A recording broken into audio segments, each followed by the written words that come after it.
Someone approaches Mr. Aziz and asks how long he's been there. He replies that he can't sleep, so he decided to go out and take a walk. He adds that the guard shouldn't worry, because he will be back inside very soon, and after that he calmly agrees. The guard also notes that the morning star is especially bright today, and the weather is favorable. His interlocutor confirms this. It's for this reason that he likes to go for a walk at this time of day. He also recalls an old legend associated with Venus. It was said that when she shines as brightly as she does today, the incarnation of the goddess Ashtar will appear in the world, and this goddess will save the man destined to become the greatest sultan. The knight believes this is just a fantasy. Aziz notes that he understands how difficult it is to believe, which is why the story is considered a legend. However, he still awaits the appearance of the incarnation of the goddess Ashtar, endowed with a pure and beautiful soul. At the same time, the girl is under the blanket in the middle of the room, after which she decides to go to the mirror. Looking at her own reflection, she wonders if it's really her, and how such a thing is even possible. The young lady comes to the conclusion that this world might be a dream, but, pinching her cheek and feeling the pain, she realizes that she doesn't seem to be sleeping. At this moment, another man approaches the girl, noting her courage in entering his chambers alone. After this, the man puts a sword to the young lady's throat and demands to know who she is. The main character wonders when he managed to wake up and realizes that in front of her is the second prince of the kingdom of Ashtar. He is also the ruler of the capital, and Suleiman. The man notes that he immediately sensed something was wrong. After all, his sleep was much deeper than usual, and he assumes that the girl could have slipped him a sleeping pill. Then he notices her silence, and the girl realizes that she has absolutely no idea how to explain all this. The very fact of his sudden awakening seems unexpected to her, and at the same time she catches herself thinking that it is strange to worry about such things in such a situation. She wonders if he could at least cover himself with something, as she's having trouble concentrating. Meanwhile, the man approaches and asks who brought the girl here. He also suspects that the irritating elders are behind this again. The young lady shakes her head, realizing he's mistaken, as they didn't bring her here. Moreover, she herself does not understand how she ended up in such a situation, after which the guy concludes that she is simply trying to avoid responsibility by pretending not to know anything. He considers entering his bedroom without permission to be a serious crime, and therefore sees no problem in cutting off her head right now. At this moment, the main character wonders if she is destined to fall into eternal sleep at the very peak of her strength. She remembers that she once already plunged into eternal sleep and started a new life, but now she does not want to repeat it in vain. The man then notices a bell around her neck and concludes that it is a sign that she is the property of the Sultan. He also wonders if this is a gift from his mother and not from the elders at all. The thought occurs to him that the girl might have come to spend the night with him. The main character is embarrassed and doesn't understand what he's getting at. She wonders how this is even possible, since it doesn't make any sense, and just shakes her head again. The prince concludes that she doesn't seem to be going to talk until the very end, and decides that in that case, she should be sent to the torture chamber. The young lady panics, wondering if she misheard it and if something like the electric chair awaits her, like in the movies. She understands that if she doesn't utter at least a word, she will truly fall into eternal sleep. In desperation, the girl makes a meowing sound, but immediately covers her mouth, realizing that perhaps it would be better to immediately plunge into eternal sleep. However, she soon realizes that she does not want this outcome, because life is a chain of unpredictable events. It's hard to believe such absurdity, because no matter what she does, no one will listen to her, and she is just an ordinary girl who lived a boring life. After some time, a cat runs through the market, and someone cries out in amazement, asking where it came from. The lady realizes that she has found herself in an unfamiliar world that she has never seen before and has turned into a cat. At this moment, one of the men shouts that the cat ran in that direction and needs to be driven into the alley. After this, the cat abruptly dives into a secluded corner, then turns to the people and begins to meow loudly, as if warning them not to come closer. One of the men remarks with displeasure at what a nimble little thing it is, adding that the running around is finally over. The main character is surprised to think about how strange the situation is, in which 3 healthy adults are chasing a tiny cat. After this, she begins to meow even more furiously, as if indignantly demanding to be fed better, and mentally threatening to strangle these petty fools. But then the girl suddenly realizes that cats don't have toes. Meanwhile, one of the men looks at the cat with affection. He turns to the leader and says she's too small and cute, so maybe he should just let her go. However, the other man coldly replies that there's no point. He also asks if he heard what the elder said, because the government is looking for cats. This one has white fur and different colored eyes, and such a rarity doesn't just pop up. The main character understands that this is her chance and she needs to try to escape, although she clearly realizes that there is a dead end behind her. But there is a low wall ahead that she can jump onto, and she is lucky that there is a box nearby that she can push off from. The cat immediately heads to the box, jumps on it, and for a moment thinks that everything is too easy. The main character pushes off the box and jumps onto the wall, and at that moment the men start shouting, demanding that she stop immediately. But the cat keeps moving and thinks that these fools shouldn't even dream of catching her, while the girl clings to the edge of the wall. Suddenly, her paw slips, she starts to fall, and in a panic she thinks that this simply cannot be happening, because she absolutely needs to escape. After a while, the young lady is already thrashing her tail against the cage bars. One of the guards grumbles that this is terribly tiring, and asks if it's normal that she's still angry. The other man responds indifferently that it doesn't matter, and that it's best to simply ignore the cat. At this moment, the main character thinks that these idiots should give her back her freedom, because she is not a stray cat at all, but actually a person. A little earlier, the girl felt that she could finally rest without worries, and it was pleasant for her to just lie there, not thinking about anything extra. However, she then suddenly realized that she could not waste her precious time in this way, because such a chance was unlikely to come again soon. So she decided to rewatch all the films she had been putting off for a long time, and one of them was about how, even in the harem, he always loved only one woman. The lady also thought that it would be a good idea to grab some snacks before starting, but suddenly noticed that her eyes were starting to darken. After this, the girl felt a sharp pain in her heart, and unfortunately, these moments became her last memories of her homeworld. Without warning, her life was suddenly cut short. Maru was her only family member, and the girl thought with anxiety about who would take care of him if she fell into eternal sleep. After some time, the young lady wakes up and realizes that she only dozed off for a moment. Then she begins to wonder how long she has been sitting in this cage, noticing that all she can hear around her is the howling and screaming of other cats. Their voices drowned out Maru's cries, which still rang in her head, and it seemed that after falling into eternal sleep, the girl found herself in some kind of fictional story. Plus, she was left with the body of a fragile kitten, and life on the street for the last 2 weeks had been incredibly difficult. Perhaps it's even a little safer in this peculiar prison. At that moment, the girl recalls the leader's words about the ruler looking for a cat, and they can't miss such an opportunity. She knows she has to try even if she doesn't know what exactly it is, but her life will definitely be better if she becomes the Sultan's cat. Therefore, the girl decides to take a risk and mentally promises herself to make the ruler her servant. She also dreams of living in wealth forever and finally fulfilling her dream. After some time, the girl awakens to a pleasant smell. She immediately rises from her seat and realizes that such an aroma can only mean one thing.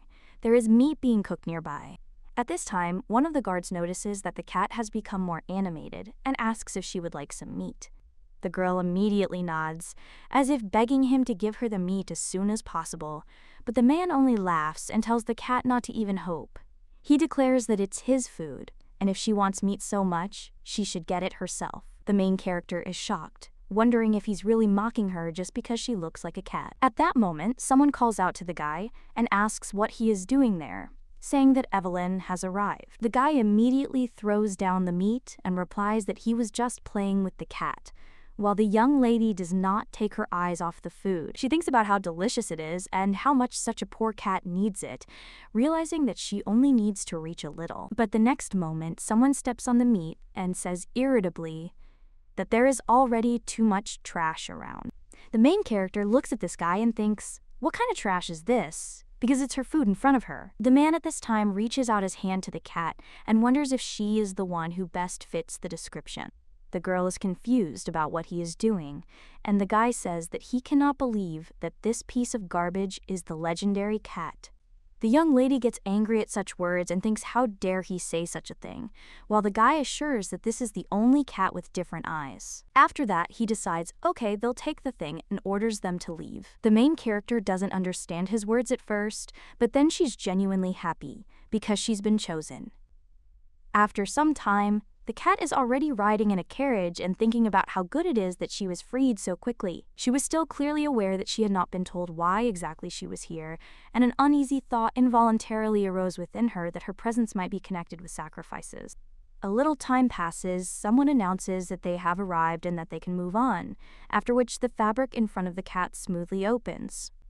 The lady before her makes it clear to the sweet kitty that she shouldn't be afraid and should calmly approach. The protagonist, looking at the luxurious furnishings, finds herself thinking that everything happening feels more like a dream. She realizes that she cannot believe that she has found herself in such a place, notices a diamond embedded in a column, and wonders if this is the same red stone that is said to be the most expensive in the world. The maid asks the cat to wait a little, but she jumps down and heads straight for the column. She realizes that the place is really good, but she doesn't know when she might be kicked out, so she thinks it's necessary to be prepared for anything. And if she manages to take at least one stone, then she will no longer have to worry about anything. And she still needs to find her way home. The jump may be difficult, but the girl understands that she does not intend to return to the street, so she is prepared to take the risk. She still jumps, but doesn't reach the required height and regretfully realizes that she is too small for this. After this, the cat begins to slowly crawl down, and the maids note with affection how it looks. At this moment, someone says that this is the very interesting cat from the prophecy, and that their meeting has finally taken place. One of the servants turns to the master and carefully asks if he is sure that this is the right cat.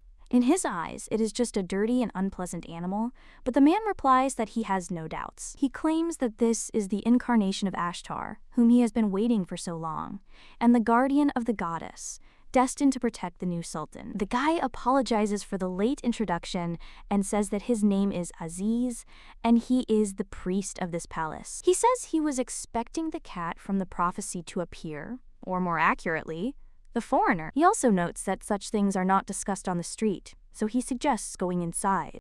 At this time, the main character wonders if this person really knows that she is actually a person, and does not understand what is happening at all.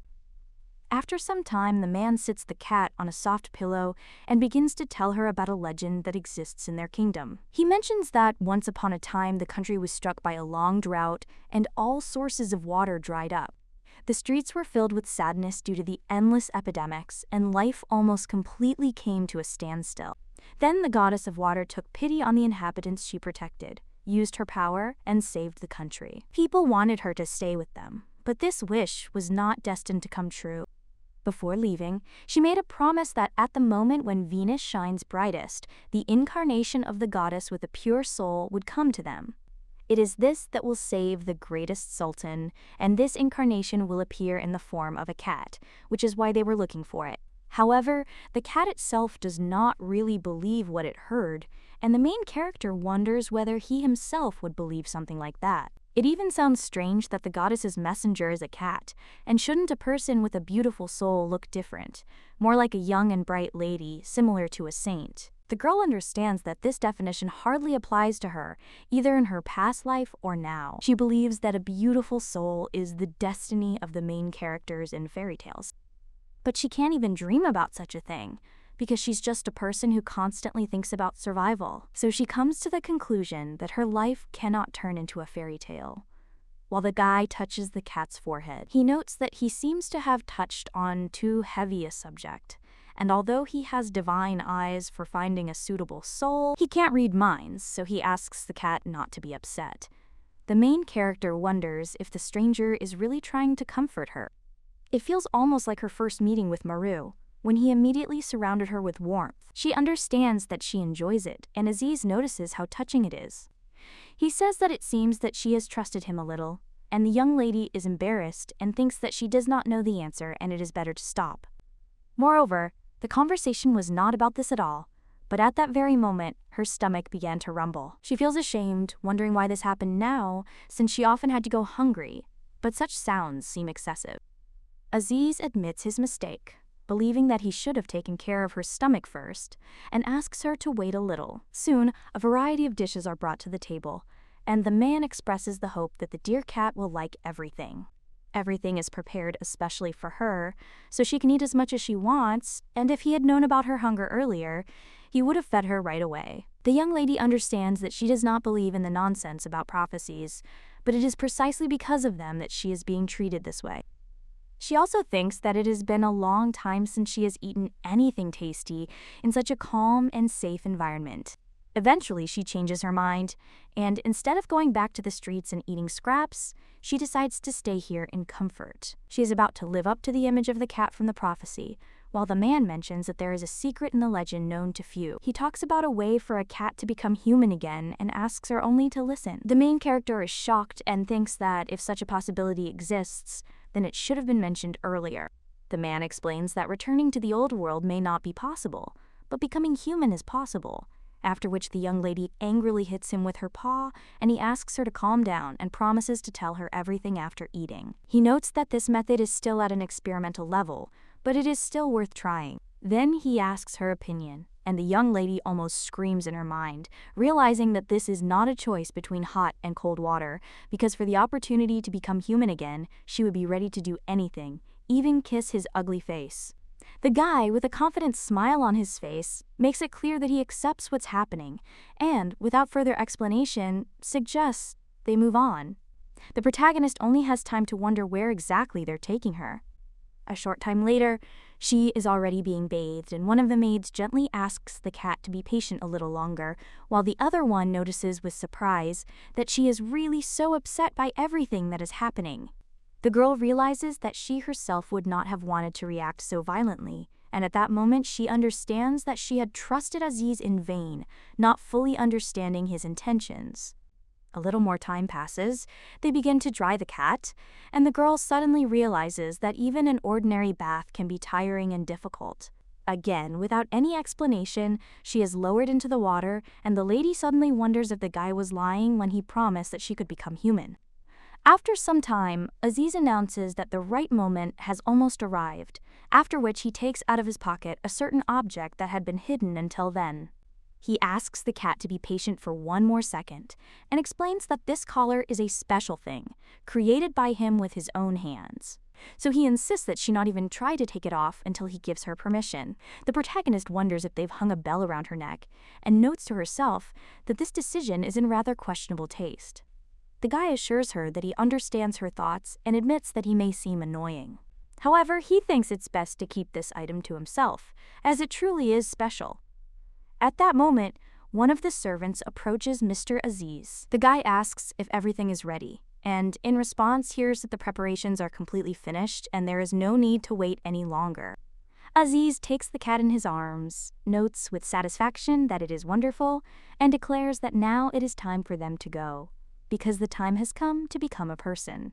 The main character doubts whether he will keep his word, and as they walk further, she thinks with surprise how strange this place looks and whether anyone lives here at all. At the same time, the girl understands that she does not intend to miss such a chance, and after some time she realizes that they have already arrived at the place. She decides that she is ready for anything, however. When the door to the room opens, the lady involuntarily wonders why it is so gloomy and oppressive inside. Aziz notices that the cat seems to be nervous, as she has never been to this place before. He then brings the lady to some man, and the girl wonders in bewilderment who he is, but Aziz assures her that there is nothing to worry about. He explains that the man is under the influence of sleeping pills, which leaves the girl in complete shock and wondering how something like this can be considered a trifle. After this, the guy brings her closer to the prince, explaining that this is the path to becoming a human. He claims that she needs to awaken the prince with a kiss, and the young lady immediately begins to struggle, scratching the walls and expressing indignation with her whole appearance. However, the guy demands that the cat calm down and insists that the prophecy does seem strange. but remains true. He says that she should have already felt the energy of the curse filling this room, and the girl realizes that at first glance, the room seems simply large and empty. However, it is imbued with a gloomy atmosphere of dark shades, which makes one feel uneasy and creates an unpleasant feeling. The cat ponders what kind of curse could cause such feelings, while Aziz explains that these are the chambers of Sulaiman, the second prince. He is considered one of the most important people in the country, and everyone is confident that Sulaiman will become the next sultan. Therefore, Aziz understands the cat's condition and notes with regret that the prince is suffering from an unknown curse. It was never filmed, which is why everyone is pinning their hopes on the incarnation of the goddess Ashtar. He is convinced that this incarnation is precisely this cat, and the main character is amazed to think that she is being asked to kiss the prince.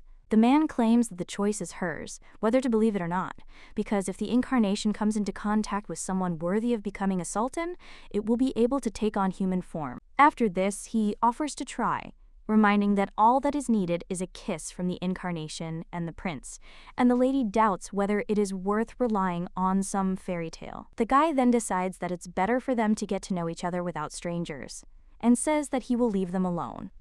Aziz assures that the prince will not wake up, as he is under the influence of a sleeping pill, and he himself will be outside, so the cat has nothing to worry about, because no one will come in. He wishes the cat good luck and leaves, and the main character is confused as to why he left her alone at all. The lady then reflects on how it doesn't matter how much she wants to become human. After all, kissing a sleeping stranger seems like something impossible, although, looking at his face, the girl suddenly admits that it is still possible. But she immediately pulls herself together, deciding to end this as quickly as possible before he wakes up, noting to herself that with a face like that, anyone can be brought to their knees. The girl wonders if it really all comes down to a simple kiss, and realizes that even in human form, she has never had such an experience. However, she understands that returning to normal life is much more important, which means the first kiss is not so valuable. The cat approaches the prince and wonders if it is enough to simply close her eyes and gently touch him. She's about to do it, but suddenly freezes, unable to decide, and thinks about why in the world of magic everything must be decided exactly this way. Then the girl tries to think of another way, changing the position, but still does not find any alternative. After a while, she realizes that she is at her limit, because she has done nothing except wet the prince's face, and the cat still hasn't become human. Then the girl decides that there is no point in hanging around here all night, and realizes that it is worth trying, throwing aside her pride. In the end, she kisses the prince and is surprised to realize that she actually did it. The girl thinks about how awkward it would be to do something like this while in the body of a cat, and decides that if all else fails, she will definitely scratch Aziz. But at that very moment, the cat feels something strange happening to her, as if her heart is being torn out of her chest. She feels so bad that she wants to call for Aziz, and eventually she falls down with her bed and blanket, thinking that at least someone would help. After some time, the prince opens his eyes and is confused, not understanding how exactly he fell asleep and what happened up to this moment. He himself didn't even realize at what point he found himself in the bedroom. He realizes that usually after sleep he feels completely drained and exhausted, as if his strength has vanished without a trace. But today, everything is different. He feels unexpectedly lighter. However, when he touches his face, he suddenly notices moisture and tenses. A strange thought occurs to him, as if someone had been licking him like a dog, and he cannot understand where the animal could have come from in the room. After this, the boy abruptly gets out of bed and notices the girl in front of the mirror. The thought of an intrusion immediately flashes through his mind, and he instinctively grabs his sword. He wonders if it's a mercenary, but almost immediately realizes that mercenaries act much more harshly and would not behave like this. He doesn't feel any threat, and everything that's happening seems more like the work of those annoying old men. After all, they're constantly telling him it's time to start a harem. The guy knows perfectly well that these damned elders are constantly foisting women on him. It's getting in the way and annoying, so he decides to take advantage of the moment to make sure it doesn't happen again. He intends to drive her away by force, after which he presses his sword to the lady's throat and coldly remarks that he acknowledges her courage for entering his room alone. He also asks who she is. A moment later, the girl suddenly begins to meow loudly, causing the prince to be genuinely surprised. The young lady is in a panic, wondering what to do because the only sound she can make is a cat's meow. The prince feels like his head is spinning and doesn't understand why the girl is making such sounds and whether she herself is aware of what is happening. If she's innocent, then what should he do now? Meanwhile, the main character tries to force out anything other than meowing. But nothing works, and the lady realizes with horror that she is incapable of speaking like a human being. The man sheathes his sword and concludes that it appears she is indeed not involved in the conspiracy. However, she still entered the royal bedroom without permission, and he has no choice but to hold her accountable, so he demands answers. The main character understands that she cannot answer even if she wanted to, and does not know how long this state will last. At that very moment, she suddenly feels ill and doesn't understand what's happening. The pain in her chest returns, her strength fails her. The prince, shocked, wonders what's happening to her and tries to bring her back to her senses. He calls out loudly to someone outside, but when he turns around, he notices smoke and thinks that the girl has disappeared. The guy lifts the fabric and realizes that he doesn't understand anything and can't explain who this woman was. At this time, one of the servants raises the alarm, stating that suspicious smoke is coming from the prince's room, and it is necessary to check whether it is a fire or an attack. Meanwhile, the main character slips out the door and thinks that perhaps no one noticed. But the lady does not understand why she became human only for such a short time. At that moment, someone picks her up and says, "Well, here she is, found." The girl is surprised and meows involuntarily. Aziz says they were lucky the soldiers didn't notice. The young woman responds by biting the guy. She wonders what there is to be happy about and wonders if he even knows what she went through because of him. The guy notices that there is too much noise around and suggests leaving before something bad happens. He also asks how the meeting with the prince went and whether she managed to turn into a human. The girl understands that he is not entirely right. There was too little time and everything was difficult, although the transformation still happened. But she decides not to tell this freak anything and only shakes her head, denying his words. The guy is surprised and says that this is strange because he was confident of success. He adds that one attempt is no judgment, and they'll try again next time. Using his power, Aziz says the lady must be very tired and should get some sleep. The girl realizes that she wanted to ask many questions, but sleep overcomes her, after which the guy thanks the cat. After some time, they walk through the garden, and the girl realizes that too much happened yesterday, and today it is unusually quiet around. And no matter how high her status, wandering around in cat form turns out to be difficult. The guy says he understands how sleepy the cat is, but asks her to be patient because the meeting will be short and there is no reason to worry. The girl thinks that if he is a high-ranking person in the palace, then he must look a certain way, and she does not understand why he could have liked her at all. The guy says he's sure she'll like their cat, and adds that it looks like they've kept her waiting. Aziz reports that before them is the most powerful and brilliant person in the country, the great Hurrem Sultana. The woman opens her eyes and notices they're a little late. Aziz greets his mistress respectfully. After this, he introduces the cat from the prophecy and says that since the lady wanted to see her, he brought her. The main character realizes that she did not expect to meet such a person and is surprised at how young she looks. The woman comes closer and asks if this is the very cat that embodies the goddess. She claims that the color of the eyes and fur completely matches the legend, and the cat itself is small and cute, like a white cloud. The protagonist thinks things weren't as bad as she expected and notes that the woman has a beautiful face. The queen promptly tells him that he'll be back soon and that it's best to put all further discussion aside.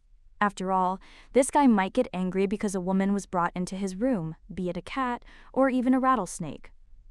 Laughing at the future sultan is a sin worthy of execution, but Aziz replies that this will not frighten him because he knows the sultan too well. He also asks the lady to remember that this cat understands everything and to be careful even when joking. The woman only laughs and says what a sweet friend the boy has found. She asks if she can be taken instead of her son, to which the servant replies that this is impossible, because she is destined by heaven specifically for him. The woman says it would be a shame to give such a sweet soul to a cruel man. The protagonist wonders if she's talking about her son and notices that the woman's face resembles someone she knows.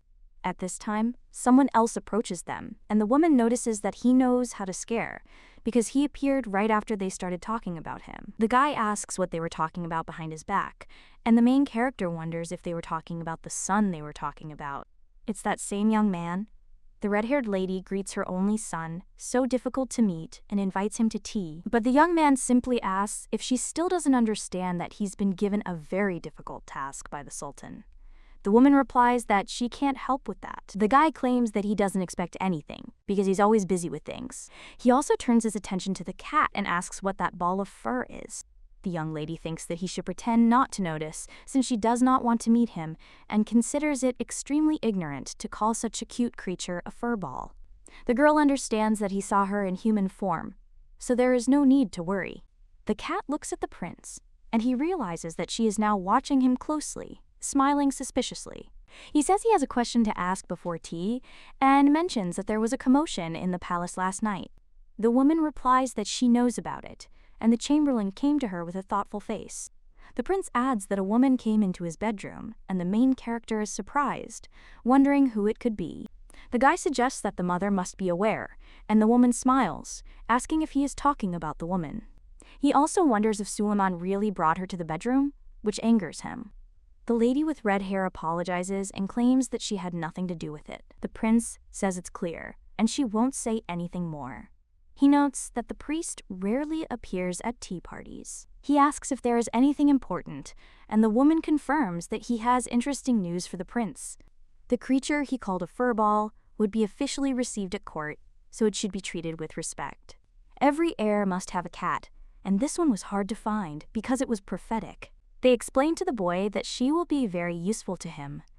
He is surprised and asks if they are talking about the legend again. He doesn't want to appear biased, but he doubts whether such things are worth believing.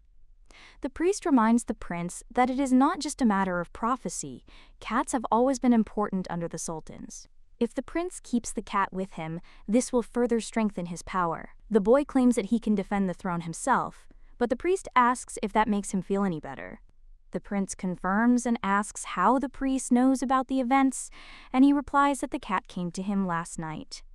The main character wonders if she gave him anything other than a kiss, and the priest advises considering it cat magic. He recommends that the prince keep the cat with him, as it will be useful in many ways. The guy agrees, believing that there is no point in arguing, and decides to take her.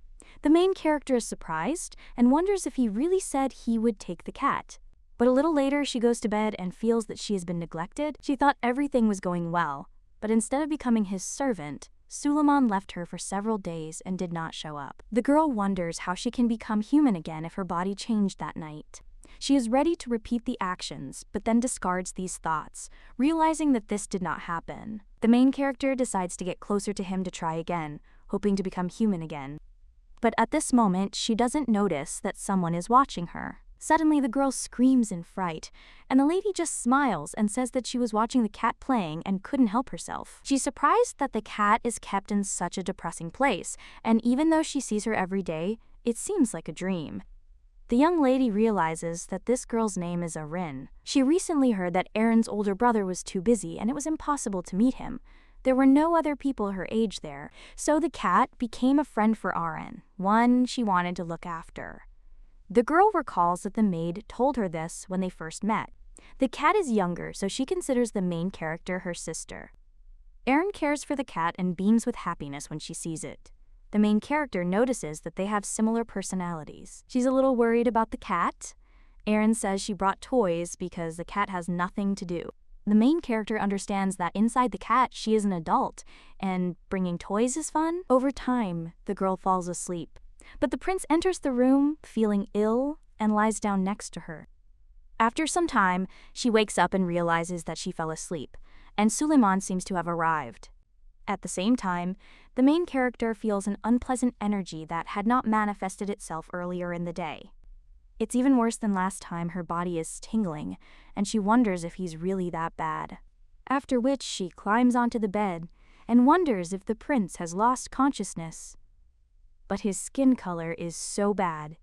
The main character realizes that his symptoms are similar to those she had before entering this world. She also recalls that Suleiman suffered from a curse from early childhood. after which she mentally asks him to wake up and not give up. The girl understands that it is not to say that he is a good person, but she cannot allow him to fall into eternal sleep. Then the young lady tries to remove the black thing, and when she touches the guy's body with her paws, it seems to heal, and the young lady screams that he cannot fall into eternal sleep.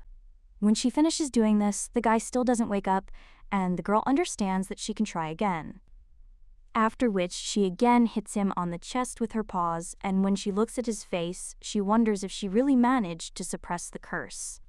But he felt better when she was around, and apparently it was the curse that was causing the pain and suffering. At the same moment, the main character begins to feel unwell and realizes that her body is falling apart, after which she collapses onto the bed. The next morning, the prince wakes up, but then he gets up from the bed in surprise and wonders if the pain in his chest has really disappeared. After which he notices a cat next to him and smiles, and also thinks that, as the priest said, this cat helped him. He also claims that he didn't think he would find a creature that could take away this pain, and he says the cat helped him a lot. At this time, the main character is a spirit and has a dream about it, how the fish claims to be a creature of the sea, and has a simple request for the cat. After all, she wants to sacrifice her body to her, and if she can help finish her great adventure, then there will be nothing to regret. The main character then says what kind of fish it is, after which he immediately bites it and says that he will fulfill her wish and eat it right now. Well, then the young lady wonders why the fish is so hard and not very salty. The girl opens her eyes and sees a prince in front of her, after which she screams. The guy tells her not to panic and claims that she was sleeping and biting his hand, so he asks if she will pretend that this did not happen. After which, he also says what a disappointment this is, and the main character, looking at his hand, thinks whether she really did this seriously. At this time, the guy says that he will not give her to anyone else, and now the cat will belong to him. The main character wonders if he is talking about her, and why his relationship has changed so much. A little while later, the maid is already holding the dress in her hands and asks if it's not cute, since she bought it as soon as she had the budget. The main character just meows, as if to say that it looks uncomfortable and why wear it. But the maid replies that the ruler's inauguration ceremony is coming soon, so they must show her nobility and beauty. The main character realizes that sometimes Aaron responds as if he understands every word. The girl then suggests that they start with this outfit. She also tells the cat to wait a minute because she is almost finished. A little while later, the main character is already dressed in a dress, and the maid says what a sweet and gentle cat she is, full of nobility. The main character wonders what kind of nobility she's talking about, and Aaron insists that the cat has never dressed before, so she suggests that I sit in the room and we need to take her to a beautiful place. A little while later, they find themselves in the garden, and the maid claims that this is where she usually hides when someone wants to scold her and wanted to show her this place. After which, she also tells the cat to wait there because she will make a beautiful wreath. The main character thinks about what she is talking about and then sees a bird in the bushes. But she understands that she needs to behave calmly and not act like a real cat. But at that very moment, the bird flies up to the tree and, as if with a grin, asks if she can catch it. The main character realizes that this little thing irritates her, after which she immediately climbs a tree and thinks that she will still show the adept to the bird. But then the bird flies away, and the main character suddenly loses her balance and starts to fall. The girl understands that this has already happened, after which she falls down, but then she realizes that she is still alive. Then the guy claims that it looks like luck is on his side today, because such a cute cat fell right into his hands. The main character is then surprised and realizes that she was saved by a handsome and noble man. At this time, the blonde claims that he sees her for the first time and that she has such unusual eyes. The young lady realizes that there seems to be another handsome man in the palace. But unlike Suleimanov, he has a frightening atmosphere. This guy makes her feel like he's a prince on a white horse, and she can't help it because he's so attractive. At this time, the guy looks at the cat's bell and says that it looks like she lives in the Sultan's harem. He also wonders if the cat has run away and why no one is with her. But it's dangerous for cats to be outside alone. The young lady thinks that veterans have truly been through so much, after which the blonde asks if she understands him and asserts that perhaps it would be better not to take away her freedom to run around the palace. After all, he's not the only one who's noisy there. The main character then wonders what to do with this information. But she needs to come up with something, after which the cat sees flowers and takes one of them in her mouth. After which she meows so that he pays attention to her and doesn't get sad, and also looks at how beautiful she is. But the guy immediately removes the flower and claims that she can't eat it because she might get poisoned. The main character understands that she didn't intend to give it up and is simply trying to cheer him up. But the guy asks again if she wants a flower, but it's better for her not to eat them. The main character thinks what a disappointment this is because he doesn't understand anything. And the guy hands her an artificial flower, which is made for decoration, and says that he will give it to me. After all, it's best not to touch live flowers. He pins this flower to the cat's dress, and he says that it looks good, and the main character thinks that this is the first flower she has ever received as a gift, and from such a handsome man. But at that very moment, someone cries out to the cat and claims that she couldn't find it. It turns out to be a maid, and she claims that the cat would be better off returning, but at that moment she notices Prince Theron and is surprised. She bows and claims that she could never have imagined that the cat would be with the prince. And the guy replies that everything is fine, because he thought that the cat had run away from somewhere and was lucky to have such a beautiful companion. After which the boy pets the cat and says they'll see each other again. The maid then says goodbye to the prince and tells the cat he's handsome. There he meows in response, as if saying that he completely understands her, and Erin claims that she fell in love with this image, like everyone else. She also wanted to be sent to Theron's palace and not Suleiman's, and although he is also good, he is scary. The main character understands that she understands her first impression of Suleimaniye, although he is quite handsome too. Well then, the young lady shakes her head and wonders what she's thinking about. The maid turns to the cat and asks if she really got this flower from Theron. She only meows, as if to say yes, and the maid insists it's very cute. Then Erin is about to say what it means in the language of flowers, but finally stops, and he says it's okay and also that the cat shouldn't bother her. The main character understands that Theron should have known about this but didn't tell. A little while later, the girl is already sitting on the sofa and realizes that she is tired.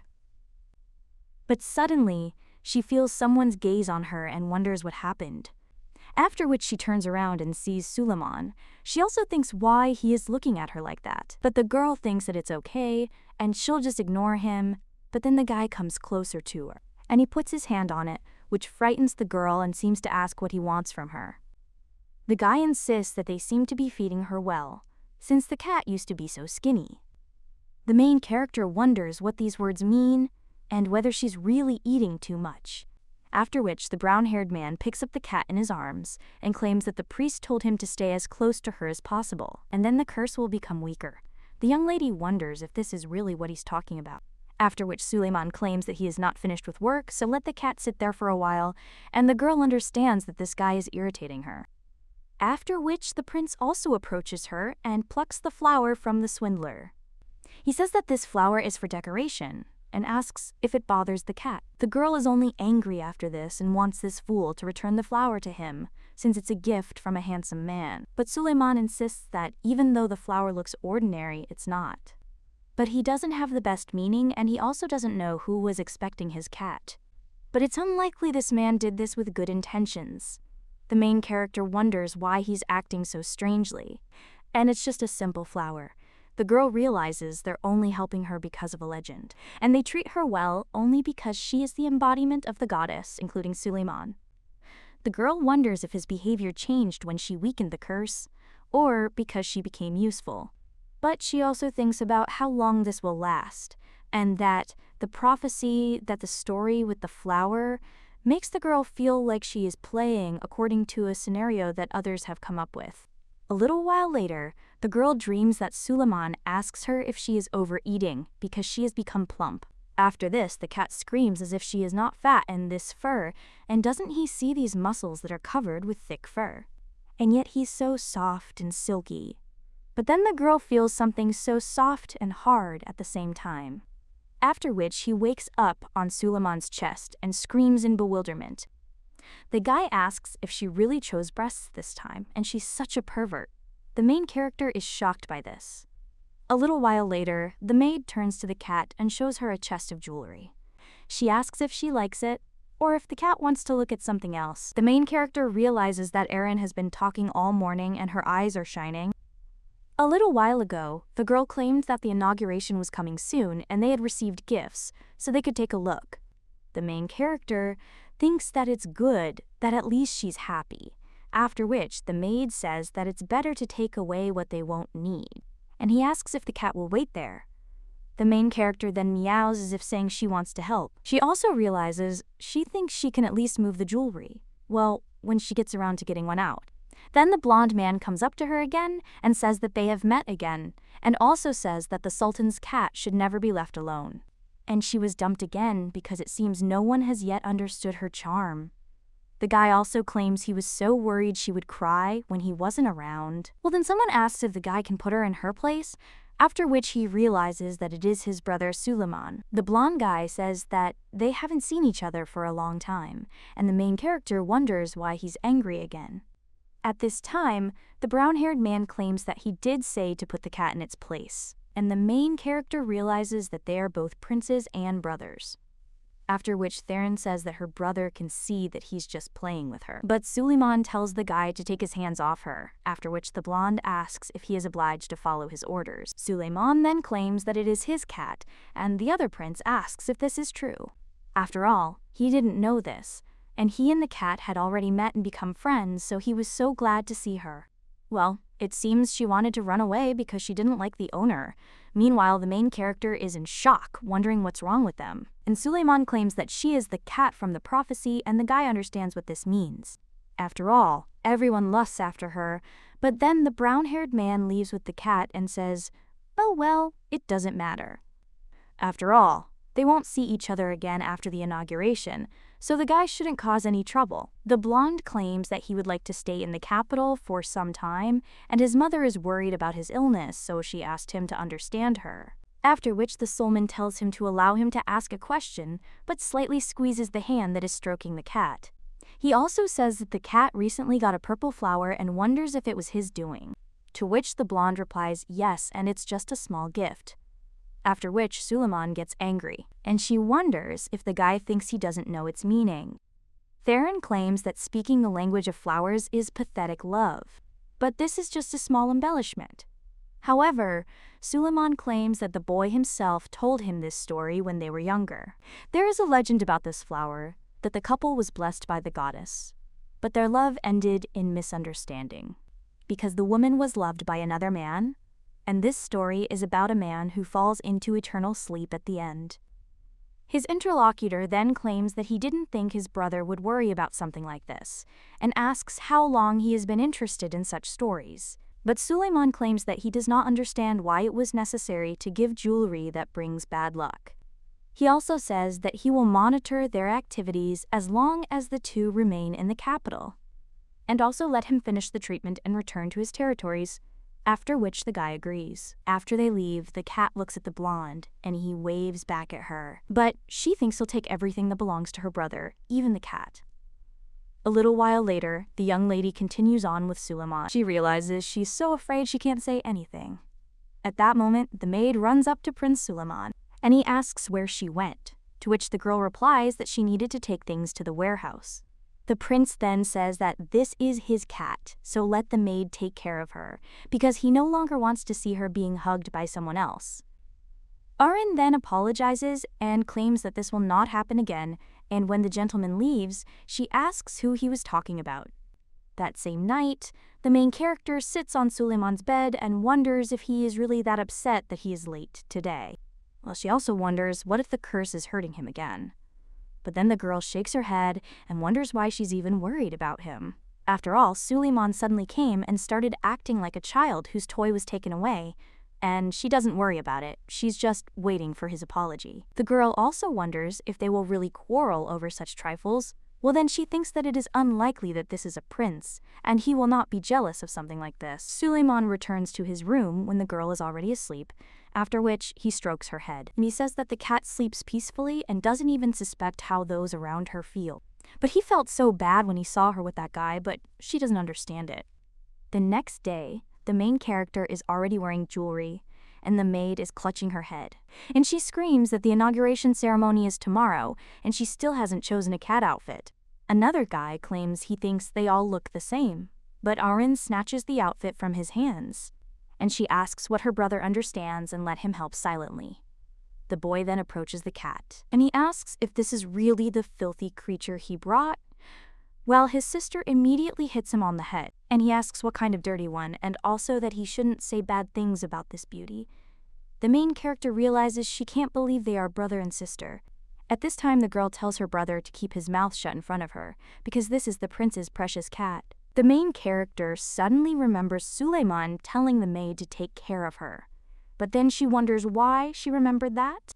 The young lady thinks that Suleiman began to avoid her on that occasion and does not understand what she did wrong. At this time, someone else comes into the room and says that these two are so energetic, after which they see that it is Prince Suleiman, and the man says that it is already late, so let them go to their place. The guy also tells the cat that he hasn't seen her awake in a long time, and the young lady thinks he shouldn't say she sleeps around the clock.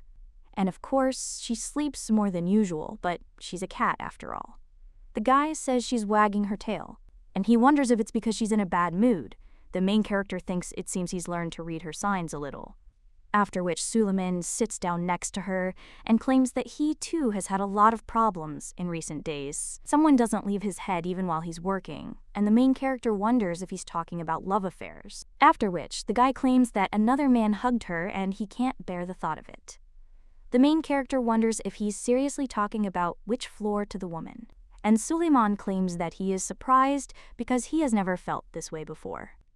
The young lady then places her paw on his hand and meows as if to say that love is always like this. The brunette asks if she is trying to console him, after which the main character thinks that she usually doesn't do that, and she jumps on his lap, thinking that it's only this time.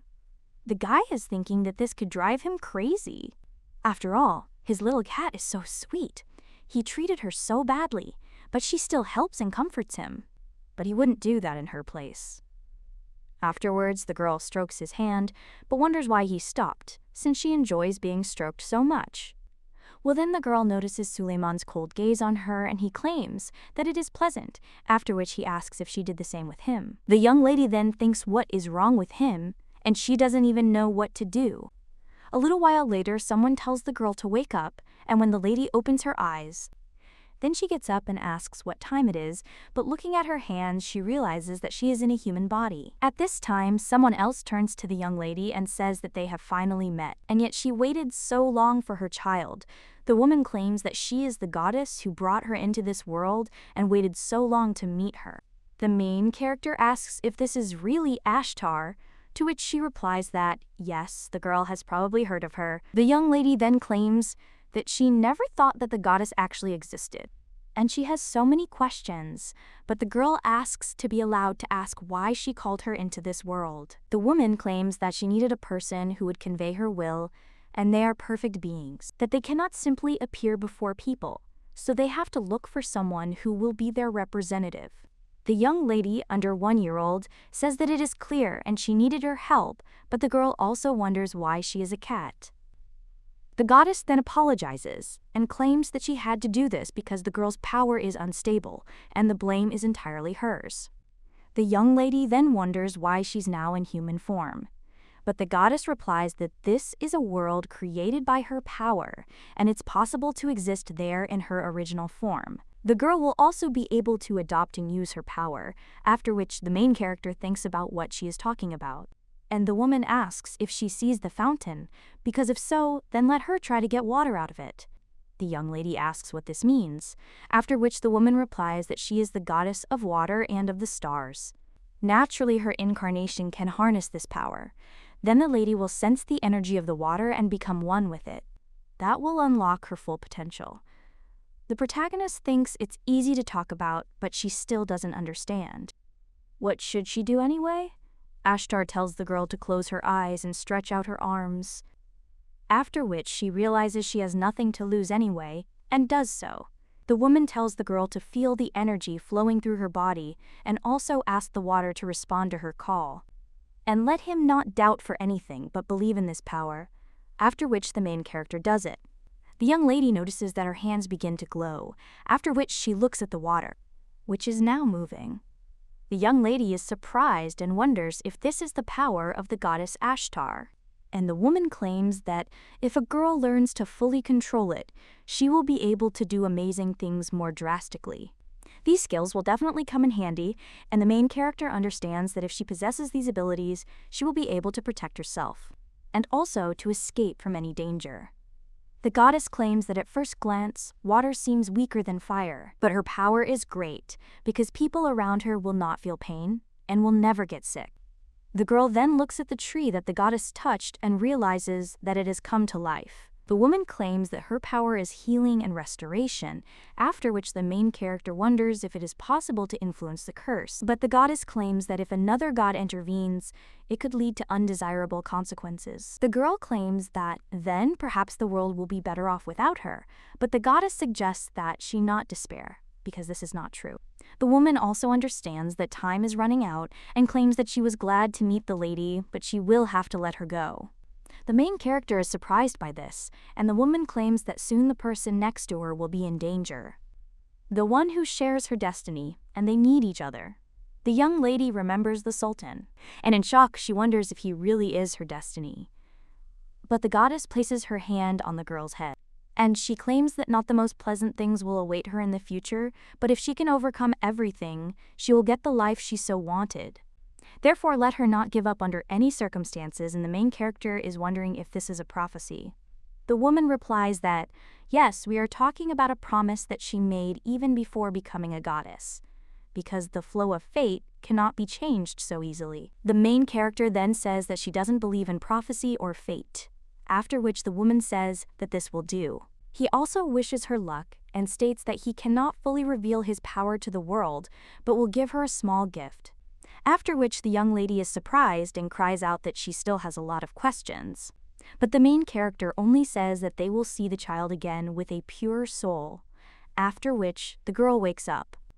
The girl wonders what kind of dream it was, then looks at herself and screams that she has returned to human form and can speak. Well, when she turns around, she wonders if this really means that she slept with a man in the same bed. The girl also thinks about how long it all took and how long the dream lasted. After which the lady looks at her hand and thinks what kind of power the goddess gave her.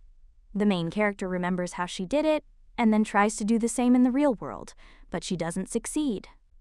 At that moment, the girl begins to feel some strange energy, and she wonders what this is, since she's a little different from the norm.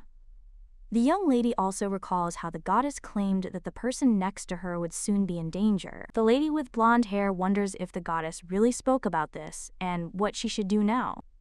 At that very moment, the girl hears some kind of rumble and realizes that she must remember, otherwise everything will be bad. At that very moment, several robbers burst into the room and ask if anyone is awake, after which they actually see a woman. The main character screams at the consultant that they have problems, so he should wake up, but looking at the man, she thinks how untimely this is, and the goddess spoke of this danger. One of the assassins claims that this is strange and he was not warned about this. But then another one shouts that they'll deal with this girl first. Then they throw a dagger at her. The main character dodges and, looking at the weapon that almost pierced her, understands that if she had not managed to react, everything would have been very bad. One of the assassins claims that he was lucky once, but there won't be a second one. Hey, the girl understands that she thinks the same way. After which the men head towards her and one of them cries out that there is little time, so they need to put both of them into eternal sleep at once. The main character runs to the Sultan and tries to protect him, realizing that they cannot fall into eternal sleep like this. She also remembers the words of the goddess that water seems weaker than fire, but in fact, it is a great power. Therefore, let the girl feel the energy that flows in her body and ask the water to respond to the call. Now the young lady asks for this power to work, and it does. The girl finds herself entangled in a shield of water. One of the assassins asks what the hell is going on, and she has some kind of strange power. After which the other one uses a scroll, and the young lady's shield begins to crumble. The girl, in shock, tells them to stop and realizes that she lacks energy. After which she, hugging the Sultan, tries to protect him, and the assassin swings his sword and claims that he will plunge them both into eternal sleep. Well, at that very moment, the prince parries this blow and asks her where these rats came from. One of them claims that he will not respond and strikes again, but the prince deftly parries it. The main character thinks how this is possible and understands that she must concentrate in order to help and do at least something. At this time, the man says that the assassins have good skills and sent them to inquire too. But then one of them screams that if he was going to tell, he would not have come there at all, after which he strikes again. And when the prince tries to defend himself, he realizes that there is something else in front of his hands. It turns out to be a shield from a young lady, and she screams, "What is he doing?" because he has to deal with these assassins as quickly as possible. The prince then snatches a sword from one of them and wounds him. When it's all over, the Sultan claims he needs to know the identity of the person who ordered the assassination so he can live. But the intruder claims he's not afraid of being plunged into eternal sleep, after which he uses poison. The protagonist, shocked, wonders if they really had poison, and the prince insists it's terrible. After which he also turns to the young lady and sees that she is almost crying. He then says that it's clear and the girl seems to be in great shock. The young lady notices tears on her face, and the prince tells her to wipe them off and not to be upset. The young lady wonders why this had to happen now, after which the man asks why they had to interfere, since he thought they were in cahoots. The young lady thinks about where to begin her explanation and then gets ready to say something. The prince, hearing this, asserts that she can still speak, after which he asks again who she is. And the young lady realizes that she is the cat who slept with him in the same bed, but then he thinks she can't possibly say that. The man claims he thought his mother sent it, so he was looking for information. But no one had seen such a girl in the palace, after which the young lady claims that she did nothing wrong. The prince replies that the investigation will show them this, but she saved his life, so he would not want to hand her over. He also approaches the girl and asks her to tell him who the employer is, because he will help, after which the girl once again makes up a lie and claims that she is a cat and no one hired her. At this moment, someone else knocks on the door and asks if everything is all right. The Sultan claims that these useless ones arrived earlier this time. He then grabs the girl by the hand and shoves her into the closet. He claims they'll put her into eternal sleep if they see her, so she should stay inside. The main character is then about to answer no, but the prince only whispers for her to be quiet. And he'll wait there too, because he'll be back soon. A little while later, the emperor is in his office and tells the boy to come in. Brother Aaron claims that he came with information because, firstly, the assassins had an escape route planned. One of the servants betrayed them and sprayed sleeping gas, but all those involved were found already dead. The emperor asks if that's really true, to which the boy replies that evidence will be hard to find and there are almost no traces left. Everything was cleaned up, and the only clue is the poison in the assassins' mouths. Strangely enough, it resembles an ordinary stone. The Sultan then realizes that it's not just a stone, but an artifact. And not everyone can get such a thing in the palace, so it is obvious that Theron and Roxolana arranged everything. The man then states that he leaves further investigation to him, and the guy replies that he understands. The prince also understands that an attempt was made on his life the day before the inauguration, and they have the nerve to attack him right in the palace. Okay, I just wanted to watch, but this is going too far. 2 years ago, a boy approached the queen and asked for permission to execute these two. It would be better to take control and nip the evil in the bud, but the woman replied that she did not allow it. After which the young man asked whether it was possible to let go of those who looked down on the Sultan. Well, the woman replied that her son had always been like that, and she respected his lifestyle. In this they are similar, but the guy claims that he did not come to listen to her jokes. After which the lady says that her son should think about the other princes, because initially there were 6 of them, and now only he and Theron remain. So does he really think that others could have truly fallen into eternal sleep due to illness or accidents, and now is not the time to create more enemies for himself? But the guy claims that if they are left alone, everything could happen again. The woman then says that they have the support of the nobility and the love of the people, so it's not so easy to get rid of such people. And the prince insists that they can't just sit and wait. After which the woman talks about a 5-year term and let him endure for exactly that long. After all, she'll give him this position for 5 years.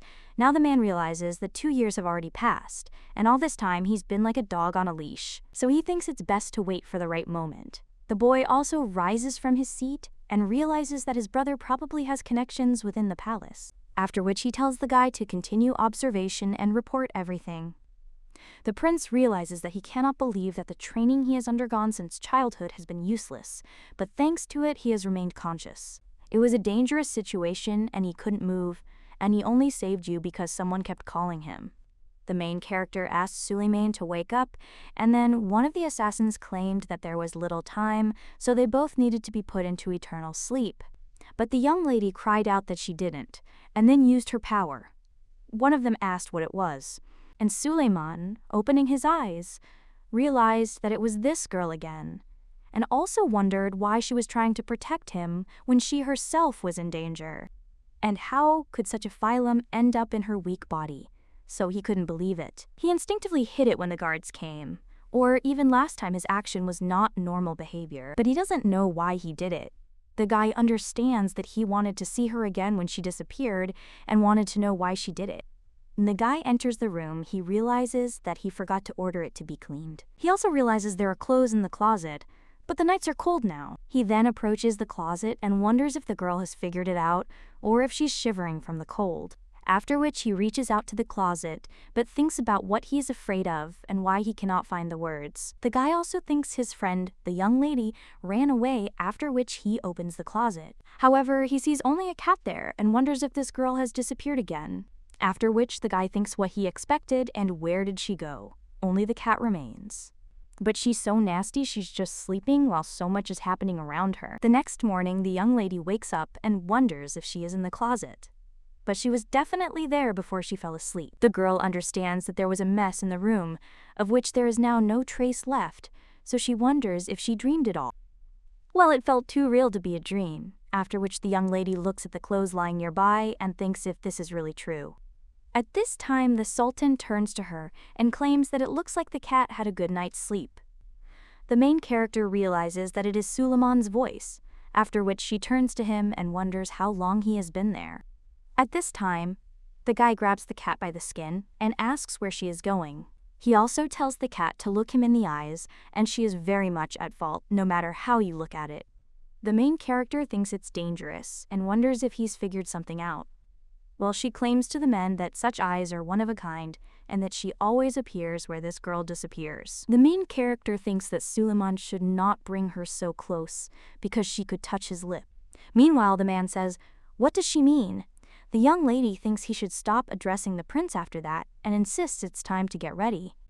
The man gets out of bed and claims that he is coming, and the main character thinks that it was close. And she can't let herself be revealed yet, because if everything continues like this, she'll have a hard time. After the girl notices the prince's gaze on her, she understands that he frightened her, but it looked as if he understood her intention. At this time, the servant turns to the prince and says that the others are waiting, so let him go, to which he agrees. And the young lady understands that she almost got caught, and it is better to talk to Aziz as soon as possible. At this time, the maid wishes the cat good morning and asks how she feels. The main character thinks Aren must have been really exhausted yesterday, and it's even scary to look at her eyes. Meanwhile, the maid insists she went out to let the cat rest, but she doesn't have much time. And first she offers to choose clothes. The young lady meows as if wondering why. The girl asks if the cat doesn't understand why she's doing this, and then claims that today is the coronation of Prince Suleiman. A little while later, the girl is already near Suleiman, and realizes that the atmosphere is more serious than she imagined, but still solemn. And if she were in this guy's shoes, she'd be incredibly nervous. She realizes it's great to see Suleiman like this sometimes.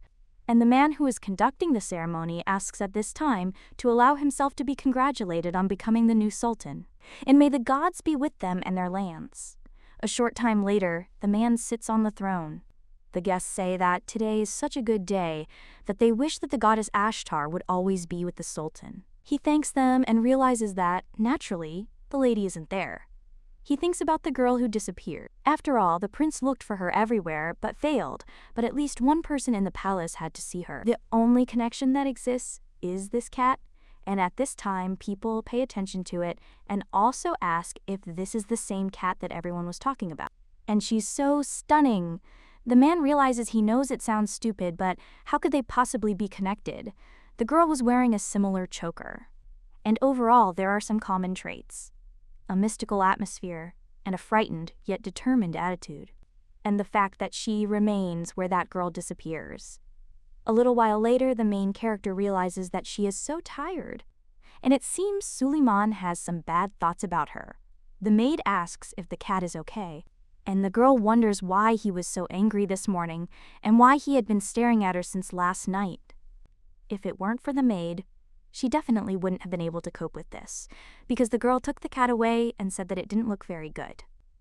After which, she also claimed that she would bring something tasty, and the main character agreed. She realizes that she can now enjoy the outside air, but then she notices some droplets of water above her. The girl wonders where this energy came from and jumps onto the balcony, after which the fountain is visible to everyone.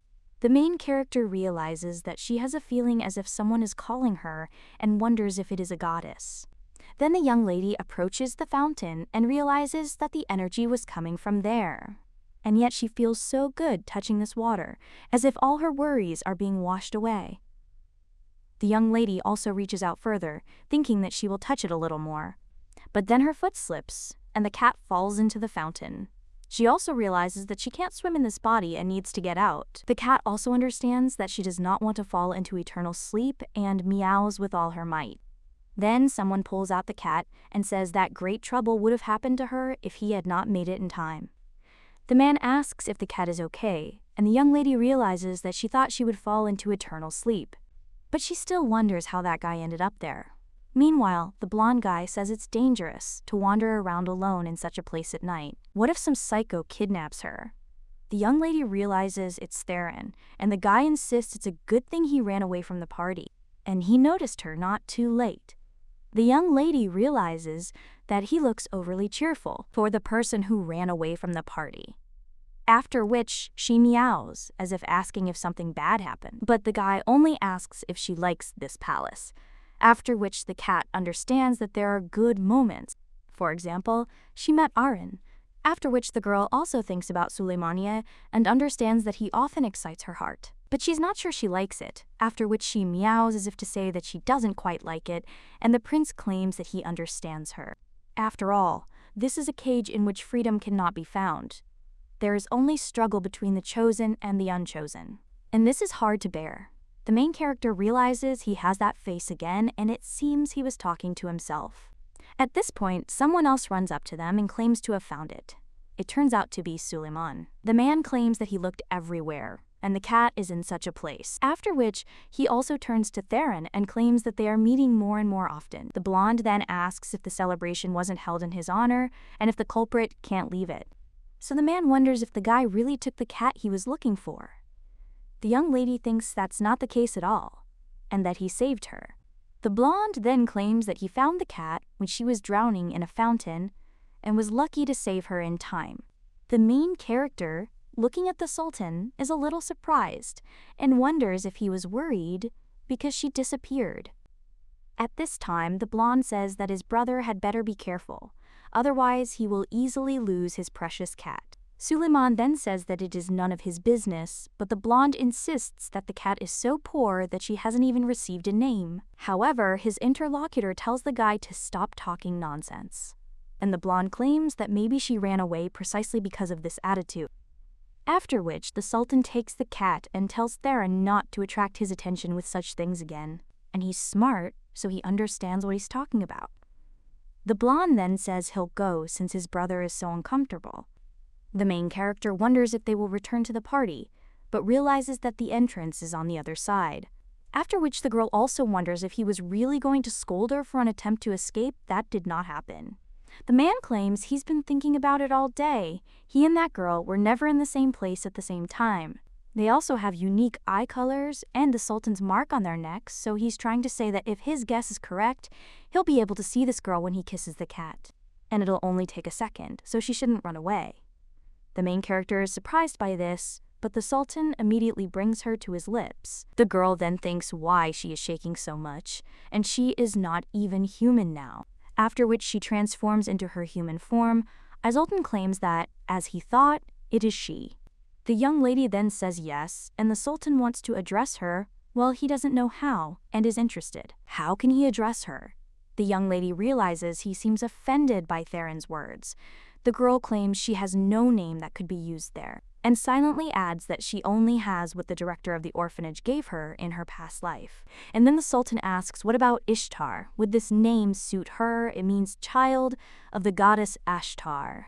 And if the girl really is her embodiment, then this name will be appropriate. The main character thinks whether she is a child of Ashtar and then says that this is not bad. Well, she still tells the prince that she almost forgot and suggests that he go inside since she is wearing almost no clothes. The guy is embarrassed by this, and the main character wonders if it will be difficult to go somewhere dressed like this. At this point, someone else approaches them and asks to help with this. This guy also says it's good that he found them, and the main character understands that it is Aziz and claims that he was right, after which he apologizes for the fact that she did not believe him right away. At this time, he is silent for a while, and the young lady thinks that this is happening to him, after which he even gets down on his knees. And he claims that he, who is a follower of the goddess Ashtar, welcomes them. She also claims that the energy has become clearer, and that she is definitely the embodiment of the goddess of water. The main character then asks what he is doing and suggests that the guy go up. The Sultan also says that this is enough, because they have already attracted attention with the bright light, so it will be difficult to talk there. After which the priest suggests changing her appearance before the people arrive. He places his hand on the young lady's head, and she understands that she had not noticed this oddity before. But why Aziz? She smiles so sadly. When the young lady looks at herself, she realizes that she is already dressed. A little while later, the girl realizes that Suleiman has done so many shameful things. But is he really going to pretend that nothing happened? Well, then someone knocks on the door of the room, and the young lady claims that this person can enter, and the Sultan enters the room. He claims that she will need a lot of new things, and he will also explain everything to Evlan's sister. After all, she will help. The main character wonders if he really means Aaron, after which the man thinks for a moment. He approaches the young lady, asking how her body is doing and if she feels anything strange. After all, if she experiences any side effects from the transformation, she should speak up. The main character wonders why he is so kind today, but she realizes that recently she was in so much pain that she even fell out of bed. But after receiving the power of the goddess, everything was fine, so the girl claims that she thinks everything is in order, and the man says that it's good. And the priest will also help, because he wants to help adapt to life in the palace. The main character then whispers that she was so tired of studying when she was preparing for the entrance exams. The Sultan asks what she is talking about, after which the young lady says that nothing, and she will try, so let him take care of her. The man insists they don't have time now, so they'll discuss the rest another time. The main character realizes he left in the middle of the ceremony. After which he says that they will see each other later, which makes the brown-haired man a little embarrassed. After which he says he'll see her, and when he leaves, the young lady wonders what that look was. A little while later, someone addresses the cat, but then changes their tune and addresses her as Lady, and he tells her to wake up, after which the main character realizes that she decided to take a nap, but she didn't think anyone would come. The maid was wondering if she really was that cat. After which the main character ruffles her hair so that it looks normal, and she replies that it was the maid who was taking care of her.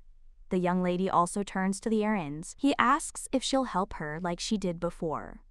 But the girl is surprised and wonders if she's allowed to touch the incarnation of the goddess. The main character tells the girl to call her Ishtar, and the maid claims that it is such a beautiful name. And she also hopes that they will get along. After which the main character says that yes, and let Aaron take care of her. The girl also wondered if she could take a walk, because the flower garden looked very beautiful. But the maid then says that she thinks the mistress is attracting too much attention, and she won't say anything about the Western Empire, but they are rare in appearance. After which the maid takes something out of the chest of drawers and claims that it should help because it will hide the color of the hair and eyes. She puts a veil on the main character's face, but she wonders if it won't make her even more noticeable. Aaron claims that they are constantly worn by noble ladies or priests, so everything will be fine. A little while later, the young lady also addresses Aziza, who greets the incarnation of Ashtar. Well, the young lady suggests that he stop using that weird greeting and call her Ishtar, after which the man claims that it's a great name for a cat. and the main character says that she needs to ask something, after which the guy tells her to ask, of course. And the young lady wonders how long she should stay there, because living in the same room with Sultan is a bit strange. The priest replies that without her help, the Sultan cannot lift the curse, because it weakens over time. And if they protect him from the attacks, then the curse will completely disappear and then Ishtar will be free. The young lady then thinks that it is clear, and when the time comes, she will have to leave the palace, so she needs to be ready to protect herself. The girl also understands that she does not want to fall into an eternal sleep of misery, and for this she will become stronger, after which she wonders how long this will take. To which the guy replies that if Ishtar is next to Suleiman, then he thinks that 2 years will be enough. The girl asks if it will really take that long, and wonders if she will have to share a bed with him, but the priest tells the lady not to worry. After all, at night she'll be a cat again, and they'll put her in a small room adjoining the bedroom. But the girl thinks it's still not that simple. After all, she can't do anything about his evil intentions, and claims that it will be problematic, but the priest is interested in what she is saying. After which the young lady says it's nothing and asks what she should do next. The man claims he'll come after Suleiman leaves for his official residence. Ishtar will receive a broad course in the culture, history, etiquette, and theology of the kingdom. Evelyn will teach her a couple of self-defense tricks. The young lady wonders if he's talking about self-defense, and that sounds useful, since in this life she's supposed to be healthy and wealthy and survive to a ripe old age. The priest says that she is in a good mood and asks whether it is worth starting today's lesson. After a while, the girl thinks that this is so complicated, and this guy is so different from his usual self. He also has Spartan methods, so the girl wonders if he is deliberately trying to intimidate her. Well, when the lady moves on, someone says it looks like she's there. One of the maids asks what kind of tricks this woman used. To melt the prince's heart, the other one says that she heard that he has been staying in the bedroom for a long time since she arrived. And they also gave her the next room, so just think about it. Does this girl really want to squeeze into a harem? Aaron then says that Lady Ishtar was not paying attention, but the young lady thinks that usually she would have done so, but not this time. After all, such words cannot be ignored. After which the girl says what an interesting story this is, and one of the maids asks what the lady wants. The main character claims that they spoke on purpose so that she could hear and she wants to thank them. Well, then one of the maids asks what they are talking about, since they were just cleaning, but the young lady says how brave they are. And they're also right, because now she's the closest person to the prince, and their words are very sad, as they diminish his good taste. One of the women then asks if the girl really deceived him with such words, and that doesn't change the fact that she's a vile witch. The main character asks if they really called her a vile witch, and if so, then they are wrong. After which the girl takes off her voile and tells these girls to open their eyes wider, and he wonders if they can repeat it, looking at her face. A little while later, Aziz asks if the lady had to show her face. The girl replies that there was a minor argument and he's not going to blame her for it. She also thinks that if she hadn't intervened, it could have reflected badly on Aaron. At this time, the priest says that no, and everything is fine, because now the number of people whispering behind her back will greatly decrease, and he thinks no one will argue with Ishtar's beauty. The girl then says fine, whatever he says, but she claims she'd rather not wear a veil. What would she do with that thing around her neck? It could start strange rumors. The girl understands that the Sultan's cat mark cannot be cut with scissors or a knife, and when it transforms, it also changes shape, so she has no way to remove it. But the priest can use magic. The man claims that this is an important item that is best kept to oneself, and asks if it is much of a hindrance. The girl replies that no, and it just rings when she walks, after which the man says that, okay, and now she is a person, so the mark is not needed. And he will remove the bell, after which he will use magic and the bell will disappear. The man says that everything is ready, and let the ladies try to wear the choker even if it is uncomfortable, because it is very important to Ishtar, to which the young lady agrees. At this time, the maid turns to her and says that they have been working for so long that she asks if it would be easier to take a break. The girl also claims that today she made a special tea, hey young lady, claims that it is great, and then asks what it is called. Aaron replies that this one is floral and chamomile. It was brought along the new sea root, and it smells wonderful. The main character wonders if chamomile tea really exists there, and it reminds her a little of the past. The girl drank it when she was studying for entrance exams and suffered from insomnia. Now the maid asks the lady if she likes it, to which she smiles and claims that it is very tasty, after which she thanks the maid. The main character realizes she has nothing to thank Erin for, yet she always treats her so warmly. The girl says it's good that the mistress liked it, and that she'll cook more next time. The maid thinks she's so glad they have Lady Ishtar. A short time later, the girl learns that the country's history was written in love. The kingdom of Ashtal contains countless love stories spanning thousands of years. A wide variety of people, regardless of status or nationality, could enter the sultanate. Both men and women can become sultan, so the sultanate varies accordingly. And now the girl wonders if women too can have a harem of men or fill it with cats like Hurrem did. This is done for the well-being and prosperity of the kingdom. But at the same moment, the girl feels her head begin to hurt and realizes that her throat is buzzing. The blood vessels throughout her body seem to have constricted, and she realized that these were symptoms of her transformation into a cat. The girl didn't feel this way when Suleiman was around, but now she manifests into a cat and thinks that it's bad. After which, she trips over his dress and starts falling to the floor and screams. But the Sultan saves the girl by grabbing her and asking if she's okay. The main character only meows afterward, and the man says it's good he wasn't late. And it's better if she reads books in the evening in bed, because they cannot predict when the transformation will begin. After this, the main character just meows as if they are saying that she was so scared, and the Sultan says that his cat is such a crybaby. He puts her on the bed and asks if classes with Aziz are helping, to which the girl agrees. The man asks how life is in the palace and if anything is bothering her. The girl understands that Suleiman helped her become human, and this gave her a little freedom. Of course, you have to wear a veil, and the available space is limited. But it is psychologically difficult to sit in a room all the time. Arin takes care of her, so there are far fewer problems than there could have been. The maid always asks the lady if she needs anything else, and if so, she'll bring it. Well, the young lady realizes she feels like a bird locked in a cage. At this point, the Sultan asks if she really needs to transform into a human to say something. At this time, the main character thinks that he is sleeping half naked, and does he really want her not to close her eyes all night? At this time, the Sultan asks her to speak up if there are any problems or to try writing, and also at least to inform the maid if she does not want to tell him. After which, the man also apologizes that he locks her out because of his circumstances. The girl understands that at first the guy seemed like a bad and spoiled prince to her, but maybe she was wrong. After all, he could have taken advantage of her weakness, but he didn't, and they need each other, so they'll get used to it. She can also apologize, if he wants. Well, the girl then realizes that she is starting to get nervous, after which she breaks away from the Sultan's grip and goes to the fabric. The guy asks what she is doing, and the girl writes letters with her paws. And at the end, the word "thank you" comes out. The young lady, looking at the Sultan's face, thinks he's understood, after which the man takes her in his arms and says that he will go crazy with her cuteness.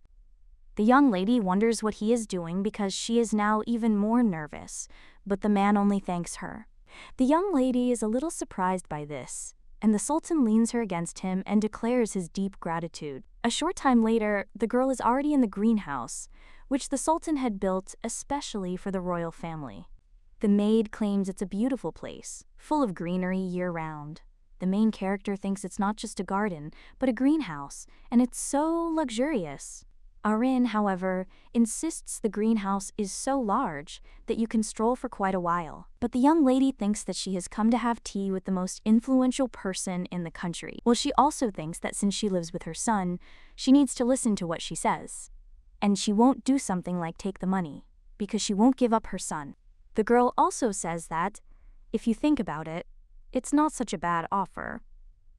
The maid asks what the lady is talking about, after which she says that it's nothing and thinks that it's interesting how dramatic it will be. The girl understands that she can turn the situation around and demand money herself. But it's better to take the envelope with cash while it's on offer. The maid smiles at this point and says that it's great that the lady is full of confidence. This is a slight departure from her usual mood, after which the young lady asks if it's true. She also realizes that she has often fallen into depression when she finds herself in an unfamiliar world. And maybe it's all thanks to the power of the goddess and the return to human form, but now she is very excited about what awaits her in the future, and she also wants to protect her dear people. The girl understands that with this power she is capable of anything, after which she turns to Aaron and asserts that she does not intend to become someone's puppet. She'll also only wear the pretty clothes she chooses herself. Her attitude toward the maid could cause problems. Therefore, if someone bothers her because of her, then let her immediately say that now she is not capable of much, but she will definitely repay her. Aaron is surprised by this, after which everything turns around for him, and also says that Lady Ishtar is definitely an amazing person. Others would beat her or scold her for her mistakes, but the mistress treats her so well. The main character asks what she's talking about. She also thinks that it looks like this young girl had a very hard time in the palace, but she still saved her without any reason, so the girl claims that Aaron is like a family member to her. The maid then thanks the lady, who thanks her in return. A short time later, the protagonist approaches the Sultana, and she says that may God's blessing and glory always be with her, after which she is introduced. The woman then asks if Aziz told the lady about the manners of their kingdom, after which she only apologizes. And the woman claims that she doesn't care about such formalities, so let the girl sit down. The young lady is surprised by this, and the Sultana asks what she is looking at, and the girl is cute in the form of a cat and in the form of a person. The protagonist then apologizes, claiming she was captivated by the Sultana's beauty. The woman thanks her for the compliment, but she claims that the girl's appearance is also impressive, and she thinks that her son already likes Ishtar. The main character is surprised by this, and thinks what to do now, because she did not think about such a development of events, and why the conversation went in this direction. At this time, the woman offers to drink a cup of tea, and Ishtar does not understand that now she is nervous again. After which, the maid pours tea, and the Sultana asks Ishtar if there were any inconveniences during her life in the palace. The girl replies that no, because they take good care of her, so everything is fine. However, the lady with red hair claims that she thinks the place has become a little more comfortable since the girl's arrival. Ishtar thinks that she no longer understands why this woman called her from there. After which he asks if the Sultana wanted to tell her anything. The woman insists that the girl is a smart child, but today she just wanted to spend time with Ishtar and only heard news about her human form, but did not see it in person. The main character realizes that this woman doesn't seem to be upset or angry about anything, after which she claims that Sultan used to forbid any strange women to approach his palace, but with her appearance he stopped paying attention to this and generally began to behave differently. Ishtar claims that many immediately thought that she was part of his harem, and perhaps it would have been better to hide it, but the lady with red hair wonders if she really thinks it would be better that way, after which Ishtar cannot stand it any longer and asks what the Sultana's true intentions are. The woman then says that the girl does not like to waste time, after which she asserts that maybe she will guess why Suleiman's mother wanted to see her in person. Ishtar asks if the Sultana suspects her of anything, to which the woman replies that of course not. And conversely, he wants to ask her to take care of the guy, because if she bears this burden, the woman will put everything on the line and take care of her for the rest of her life. The main character asks if that's really true, to which the woman replies that, yes, Suleiman will need several years to fully take his place as Sultan, and there will be many obstacles in the process. So if the girl can endure this, she'll be free to ask her for anything. Ishtar asks if she can promise her this, after which the woman says that of course, and they will even certify the documents and asks what the girl wants most. The young lady understands that in Korea she would ask for real estate, but what would she take there? Aziz didn't teach her that, and frankly, she's not sure. The girl wants a ton of money, land, and a house, as well as a peaceful retirement with cats. She wants to say everything. But revealing your feelings in such a situation is not the best idea, so you need to think about the distant future. And the girl claims that what she wants most is freedom. The woman asks if that's true, and the young lady replies that yes, and when Suleiman becomes a full-fledged sultan, then let her be allowed to do whatever she wants. The woman says what a strange lady this is, and in her place she would try to maintain contact with the palace at any cost. Ishtar, however, insists that all people are different, and understands that Theron is probably not the only one who finds it difficult to be there. The woman states that she thinks it would be strange to judge the girl by this world's standards, after which she swears on the honor of the 9th Sultan, Fromazna, that she will fulfill her promise. She also asks if the girl would like to go for a short walk while they discuss all the details, after which the two move on and chat. But a little while later, someone else approaches them. The woman smiles and claims that she didn't think she would meet the Sultana there. Letty with red hair claims that they haven't seen each other for a long time and wonders if Roxolana has decided to go for a walk too. The blonde replies that it was a long time ago and her mood was a bit soured, so she went out for a walk, and it seems that it was the right decision. Once she saw the beautiful cassock, the young lady realized it was Roxolana, and Aziz talked about her and also asked her to be especially careful, but the girl understands that she does not seem dangerous. The blonde at this time claims that beauty loses its value if there is no one to look at it, and Kiram claims that such greed is enviable, and she also hopes that one day everyone will understand the art that Roxolana is trying to excel at. The woman then wondered if the Sultana was talking about her works and whether they could hardly be exhibited or shown anywhere. But she did not know that Lady Huram herself was interested in them. But she still claims that she thinks, instead of discussing such trivial things, it would be better to talk about the girl standing next to her. Kiram replies that she is her son's favorite, and she decided to talk to her a little, after which another woman asks if this is the girl who is close to the second prince. The lady with red hair claims that the affairs of the main palace interest Roxolana more than she thought. But the blonde replies that she is mistaken, because the rumors had spread so widely that she could not ignore them. The protagonist realizes she's like a shrimp stuck between two whales. Sultana says her interlocutor has had a lot to worry about lately, and she hopes that Prince Theron will soon get better and they can return home. Roxolana claims that no one is disputing the Sultan's rule, so why is she so worried?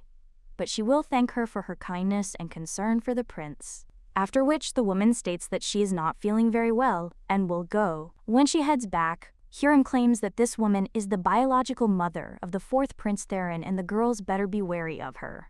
It's a rather unpleasant place for this woman, but she keeps coming there. The protagonist asks why it's unpleasant, after which the woman claims the Sultan gave her the greenhouse when she was younger and proposed to her there. When she first met Mehmed, she thought he was a simple soldier because he was in uniform and came to the market. Kiram, born into a fallen noble family, fell in love with him without even realizing his true identity. They were so captivated by each other that they were blinded to everything else. The woman also claims that he called her his flower and promised he would never hurt her. After which the young lady claims he's a very romantic man, and the red-haired lady replies that he was like that only for her. He sent love letters even from the stake, and it seemed he would never fall into eternal sleep, but in the end he left this world and left her with a great burden. The woman also apologizes for bringing up these useless feelings in front of her, and the young lady replies that everything is fine because everyone has such experiences. The woman asks if this is really true and then states that she is glad that the lady thinks so. Well, the main character asks why she should be more careful with Roxolana, to which the woman replies that she is Theron's mother, who is Suleiman's sworn enemy, so they will definitely try to take the girl under their control, and she must become stronger to avoid this. And she will grant her the position of the most noble person in the palace. After some preparations, they will officially declare the young lady the incarnation of the goddess, and then no one will be able to treat her badly. But the main character wonders if this is a good enough idea, to which the woman replies that she had originally planned to lure her with gold and silver, but she doesn't think it will work. The main character thinks that wealth is one of her most important goals. She is a woman, then she says that the lady should not worry, because she will keep her promise, and if she wanted to harm her in any way, then 2 people would come for her soul. The main character wonders if this is really true and understands that it seems like one of them is Suleiman, but she wonders if it is someone else. The woman then replies that it's her son, Aziz, who is quite chaotic and will be even more difficult because he's been waiting for the young lady for a very long time. The protagonist says he said something similar, and then asks why he waited for her. Well, the woman replies that she'd better ask him about it herself. A little while later, the maid asks what's wrong with Lady Ishtar. She heard that afternoon classes were cancelled. The main character claims that Aziz gave a lot of homework. Therefore, she will still have to study for a long time. Yegor asks personally, is it really so again? After all, today is a day off, so why doesn't he let the lady rest? The main character then cries out, is it really a day off today? After which the Sultan also enters the room. And he asks if Ishtar is even studying today. The young lady, meanwhile, wonders how anyone can be so beautiful. The guy claims that they haven't seen each other for a long time, but she doesn't have to react that way, and asks if she's afraid of him. Ishtar replies that this is not the issue. After which the man asks what it is then. The girl thinks that she is actually grateful because she can watch this for free, and Suleiman says that if she is afraid, then okay, because people often behave like that with him. At this time, the main character only says that he came early today and wonders if he forgot something. The guy asks if he can't come into his own room, and the young lady wonders if he's really sulking over something like that. But the prince does have a sweet side. After which, she claims that she was simply surprised because he came at an unusual time and let him say what happened. The guy then asks if the girl is free today, to which she replies that Aziz gave her a lot of work, and she is busy. After all, he makes her read books even on weekends, and it's so boring, but he continues to say that she should study until she falls into eternal sleep. The Sultan asks if this is true and claims it's terrible. The young lady then suggests that perhaps he could intervene and shorten her schedule. Well, the man claims that he has a better idea, after which he suggests that they leave the palace together. A short time later, they are already in the capital of the Eastern Kingdom. The girl realizes that this is very different from the landscape she saw as a cat, after which the lady is completely surprised and doesn't even care if there's a sea there. Maria replies that yes, it separates the continents. Ishtar asks how long it will take to get to the other side, to which the man replies that it will take about an hour by boat. On the other side you can find the road to the west, and the atmosphere there is very different from theirs. Therefore, he tries to be careful when visiting other countries for exchange purposes. The main character thinks that this guy usually groans like where he is now, but he looks like a real prince, but the girl realizes that she is thinking about the wrong thing again. The main character also realizes that it was a good idea to go with Suleiman. After all, she feels a little freer now. The guy then claims that the girl seems to be in a good mood, and replies that, yes, it was hard adjusting to life in the palace. And it's a little stuffy there. The Sultan then says that it seems he hasn't been paying her enough attention. But at this time, the young lady pays attention to his outfit, and the guy wonders if there is something wrong with him. The girl realizes that this is too stylish compared to other people, and claims that she thought they were going to the city of incognito.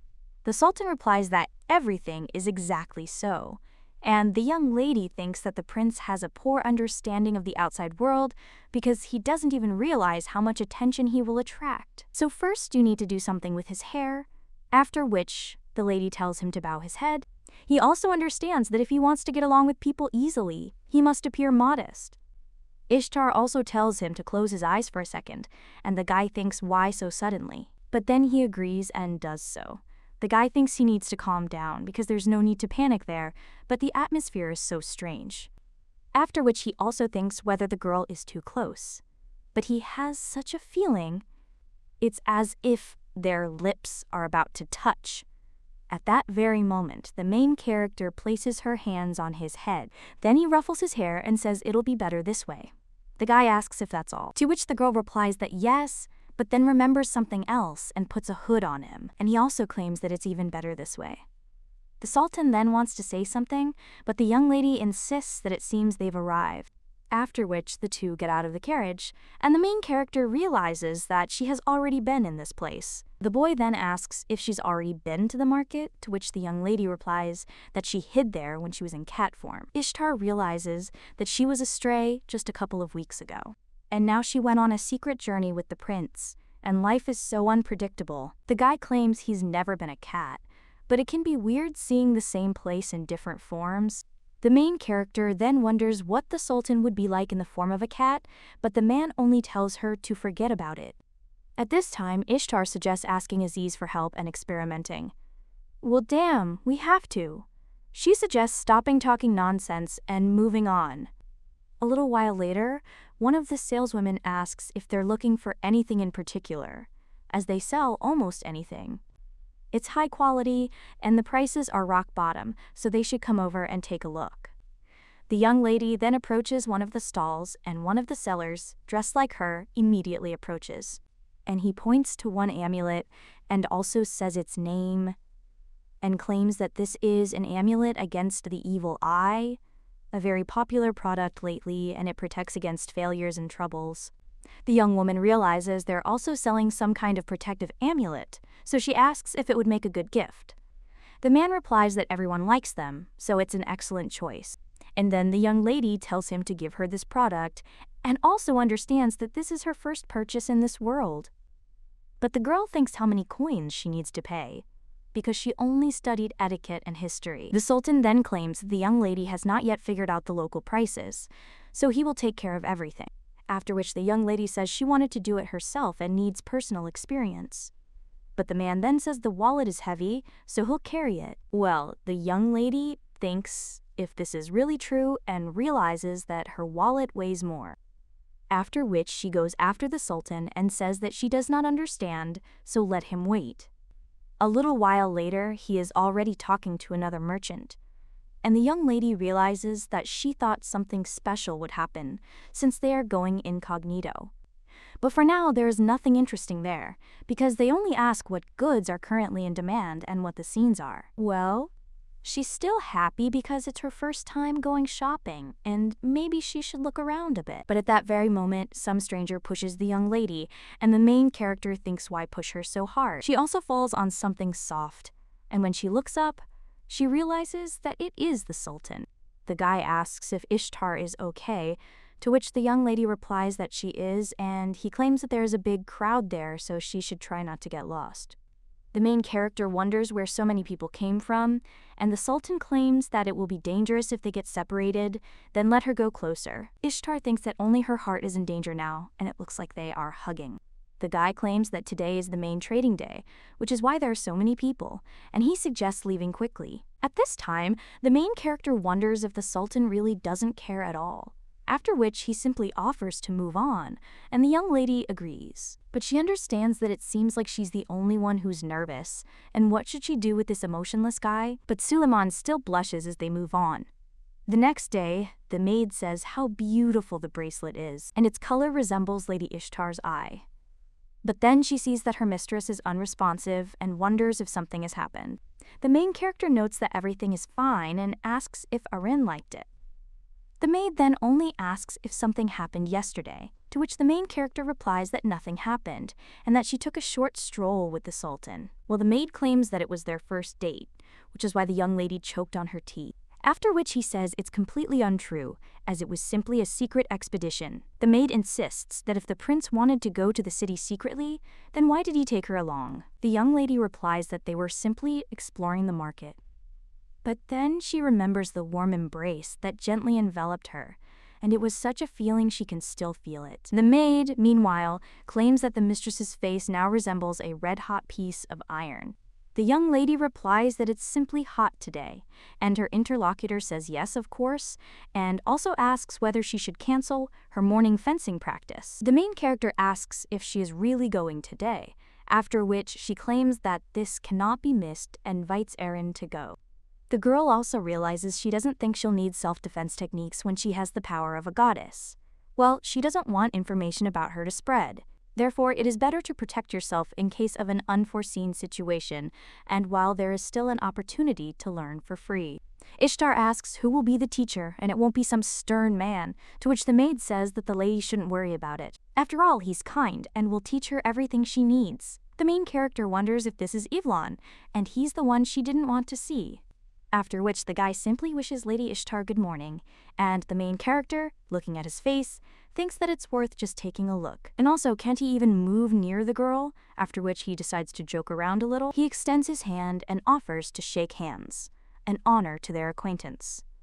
The guy only looks nervous afterward, and the main character grabs his hand. After which he suggests to the teacher to start the lesson and not to waste time on trifles. An hour later, the guy says he will bring some water and that the girl should rest a bit. Ishtar understands that her appearance definitely stands out if even this guy reacts like that. But then she still thinks about what she's doing anyway, because the only person she wants to joke about like that is Suleiman. Well, the lady thinks why he started to react so calmly, and it would be normal to be at least a little embarrassed. She doesn't like it, so she tried to do everything several times, but the girl thinks why does it bother her at all? After all, initially she was going to avoid him, but now she is constantly paying attention. Then the young lady swings her training sword and thinks that she has too many chaotic thoughts. At this point, someone else turns to the lady and says that she is swinging the ball alone and that it is so unusual. The main character is surprised by this, and the sword falls out of her hands, after which she thinks that it is dangerous. But the guy just grabs him. The main character, looking at him, asks if it's Theron, but the prince asks if they know each other, after which the young lady apologizes to him and also claims that she did not notice the prince and was unable to stop in time, to which he replies that nothing and there is no problem. He also claims that only people connected with the government come to this place, so he thought that the girl is an unusual person and she can also call him as she likes. And he'll give her a little advice, because when it comes to points, people often lose concentration and lose sight of their ball, but even a wooden ball can seriously injure, so she should be more careful. The young lady thanks him, after which the prince claims he's glad he was able to help her. The young lady then begins to stare at him. The guy wonders if there's something on his face. Ishtar wonders if she really needs to tell him outright that he's handsome. And then she claims that it's not every day that you get the opportunity to meet Prince Theron in person, but the girl also asks if she can stay there, and whether it is really such an important place. The prince replies that his brother will definitely be angry if he finds out, so they can keep everything a secret. Ishtar realizes she doesn't think meeting him there is a good idea, so it's best not to come between the two enemies. The girl also insists that she's already finished her classes, so she'll go. And the guy says that it's so strange because they're seeing each other for the first time, but for some reason. The young lady thinks that this atmosphere scares her and whether this is the same person she met before, because he doesn't look like him at all. At that moment, the teacher approaches them and asks Prince Theron what he's doing there. The guy then turns to Yvonne and claims that they haven't seen each other for a long time and also says that he was passing by. He also wanted to return the lady's wooden sword, which she had almost dropped. Meanwhile, Ishtar offered Ivlana a favor. Let's finish for today. The teacher is surprised after this, and the blonde man claims that it seems the girl doesn't want to train anymore. Ivlan then says he has to go and apologizes for being rude. He also runs up to Lady Ishtar and tells her not to go there alone.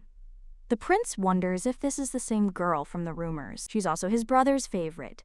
So the guy insists she needs to be investigated and let the shadow not miss anything, for the future will only get more fun. A short time later, the knight reports this situation to the Sultan, but he breaks his pen in anger and then tells him to repeat who the girl just met. A little while ago, the Sultan asked how far the investigation into the capital's black market had progressed and whether they had identified those behind the last incident. The knight replied that there were only suspicions and no clear material evidence had yet been found. Everything is so vast that it's difficult to find a single ledger.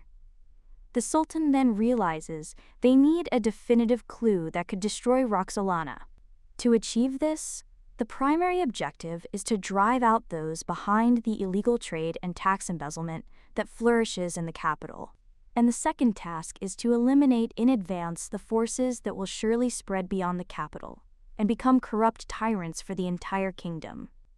After which, the man tells the knight to make sure that they found it, because evidence will surface if they track the volume and quantity of weapons sold on the black market, to which the guy replies that he will remember it. After which he also claims that if you think about it, Prince Theron visited a training camp today. The emperor then asks if he really paid a visit to the camp, and this irritates him. The guy himself also really irritates him, after which he asks why his brother was there. The prince claims he came just then, when he was briefly absent, and the Sultan wonders if he was with Ishtar while the boy was away. The knight shudders at this. He also bows and states that he is sorry, because he will be more careful to ensure that something like this does not happen again. And the emperor thinks why the guy did this. the prince might not be very pleased to approach her. He refused to set foot on the no-go training camp grounds and must have approached her to use her for political purposes. Well, the guy also thinks that if not, and he has been experiencing anxiety and impatience for some time now when he sees the girl in front of him. The Sultan understands that even when he falls asleep at night, the girl sleeps in the form of a small kitten. And he's afraid that one day she'll disappear like a mirage. Then the man suddenly clenches his fist and wonders if he's really afraid. But emotions only do harm, and he thought that this would not help to set the kingdom right. It was fun to be in that awkward feeling of love, but now everything is different. And he knows this very well, so how stupid it was to indulge in such careless thoughts. The guy also thinks about what he should call this unpleasant feeling, which turns out to be impossible to grasp, after which he gets up from his seat and claims that the prince cannot do this. The knight is surprised and inquires about the master's words, and he replies that that's all for today, adding in his thoughts that he needs to see Ishtar. A short time later, he's already heading down the corridor, and he understands that after thinking about this, it's time to take a tour of the cities located near the capital, to unite the nobles and inspire loyalty to the ruling family. This is one of the main tasks of the capital's governor, so it's no surprise that this time it's the capital. Afterwards, the guy enters the room, and the main character greets him and asks if he's really here early. The guy then calms down a bit, and he understands that he feels suffocated when he sees this girl, and he has never loved the existence of someone so much. At this time, the main character puts her hand on Suleiman's corner and asks if something has happened, and also if he is in pain. The guy replies that everything is fine with him, but he understands that he doesn't know what to do now, and that everything has been mixed up in his head since the last time they went to the market together. At first he thought it was because of Ishtar, who felt disappointed by unknown actions. But he realized that it was a lot of fun to walk with someone in the bazaar, buying sandwiches on the street and looking at the cheap food. When they walked together, the guy was worried that she might fall and that someone might hurt her. And coincidentally, for the first time in his life, he discovered that his heart could beat so fast. He finally had to accept it, and it was the fact that this girl was there not only to satisfy his needs, but also to fulfill his personal desires. Meanwhile, the main character cries out to the Sultan once again, wondering what's wrong, as he's acting a little strange today. The young lady also asks why he sighs when he looks at her. And the guy tells Ishtar that starting tomorrow, he will leave for a while to visit cities near the capital, and he is very sorry that he is leaving her alone. The main character then asks if he really knew and for how long, and the girl replies that most likely no more than a week, because he would even say that a maximum of 5 days. After which the young lady asks if she can go with him, and the guy then thinks what this means, after which he looks at the young lady and thinks what this means. The girl just screams that this means she'll have to be a cat for a while, and she hates it so much. The young lady also thinks she could just pinch his cheeks. After which the guy claims that he will do everything possible to ensure that no inconvenience arises, so he asks the girl to be patient, and he told Evelyn to take a break from classes for a while, after which the young lady asks if this is true. And yet she claims that the Sultan should have told her a little earlier so that she could prepare, otherwise he revealed it on the eve of the trip. And even for a prince, this is too much. The guy realizes he's about to hug the girl, but he wonders how he can allow this to happen, and he wants to let his body move according to whatever thoughts come to mind. In the meantime, he wonders if the girl might hate him and worries that he might leave her, so this trip is a kind of opportunity. After which the guy claims that he will return very soon. The Sultan also thinks that this might be considered a way to look into the face of the feeling he has for her, and he hopes that nothing happens to the young lady. The blonde, meanwhile, is walking through his estate and looking at the purple flowers. He also says that they have grown beautifully, no matter how strange it may look with their help. He will also be able to prepare a large amount of poison, because it cannot be just beauty. It's nice to see them bloom, only to have damn time wither and forget about them, but poisonous plants have many uses, both as a medicine that heals people and as a drug that instantly takes life. At this point, one of the shadows greets the prince. But at that moment, he slaps the slogan across the face and insists that he already told him not to be so careless, and also that the servant really does want to die. The girl merely claims that she's convinced there's no one around and apologizes for failing his mission. The man then asks what she's talking about and suggests getting down to business. After which, the woman claims that she is there to report what the prince ordered her to investigate, and she regrets to say it, but she couldn't find anything about this woman. The mysterious blonde man is interested in all the circumstances, including her age, birth date, and social status. What about the story about the Sultan leaving the palace? To which the girl replies that she also could not understand it at all. The truth is that one day, unexpectedly, a girl appeared in Prince Suleiman's palace, which was apparently a move on his part, but no investigation was carried out before or after that. And besides, there is news that Suleiman's knights are moving separately, and it looks like they are exploring the market. The blonde then says that his brother is very smart, and he wants to hug this little brother, so as his younger brother, he must give the Sultan something to do.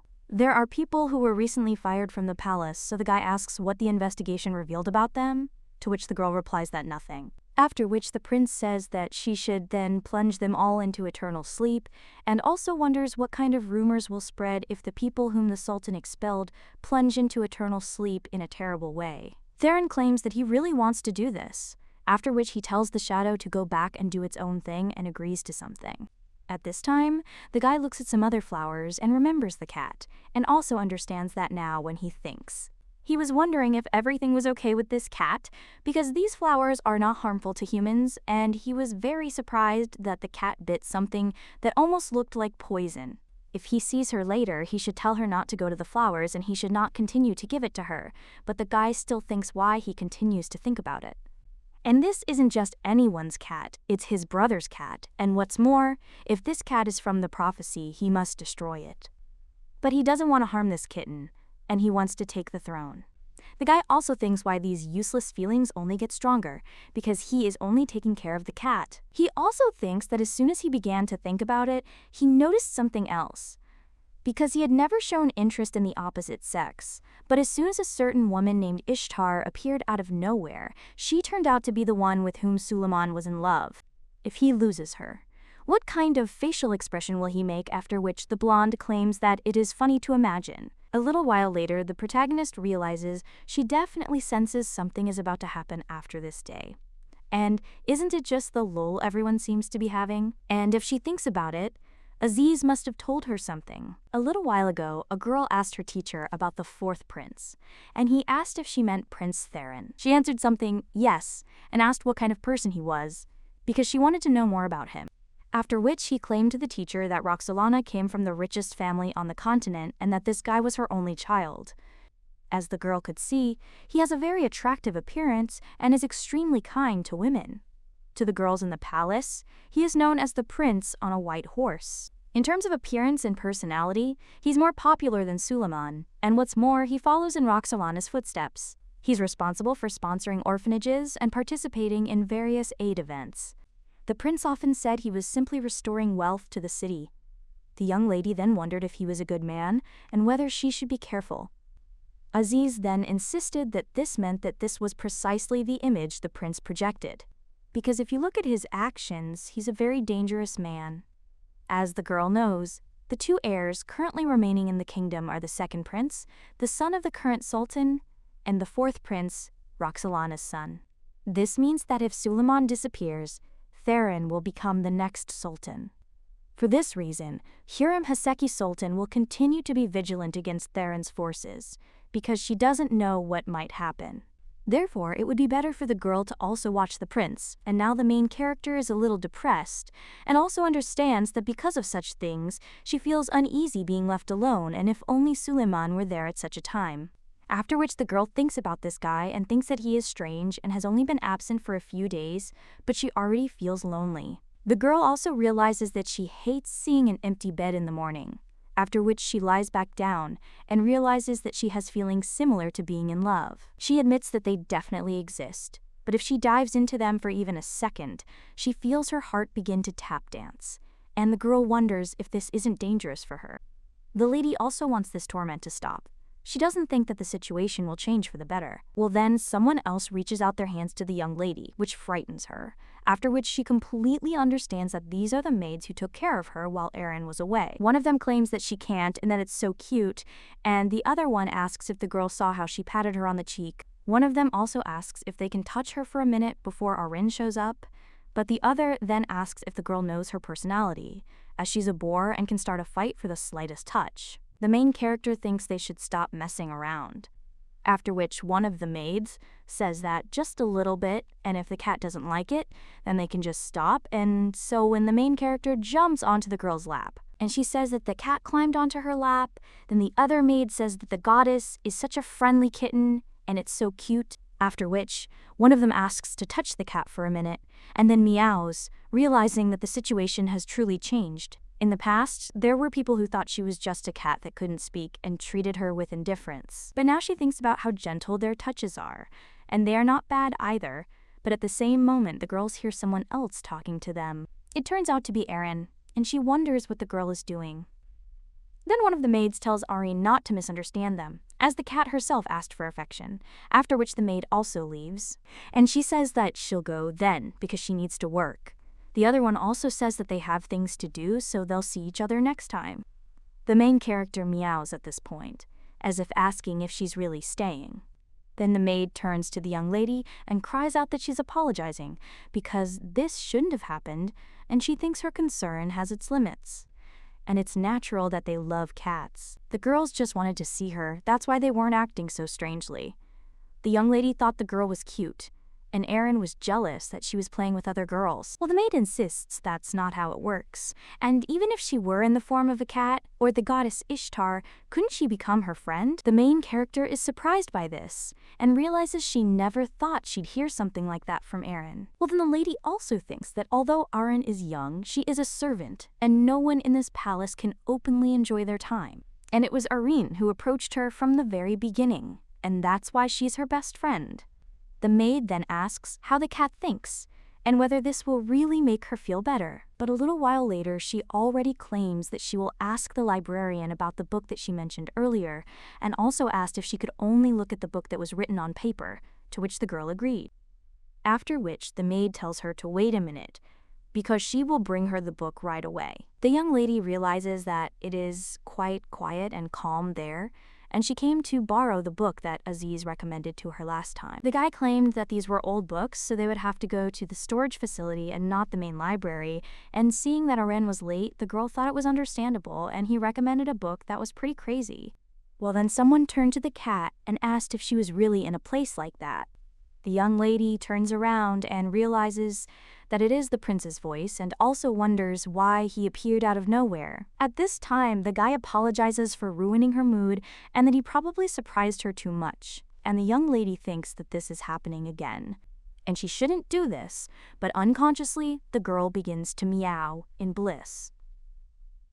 The main character realizes that this guy's skills with cats are simply amazing. The guy asks if she's feeling much better, and the main character realizes he's really driving her crazy. The prince insists she couldn't possibly have come to this place alone, and asks if she has a companion.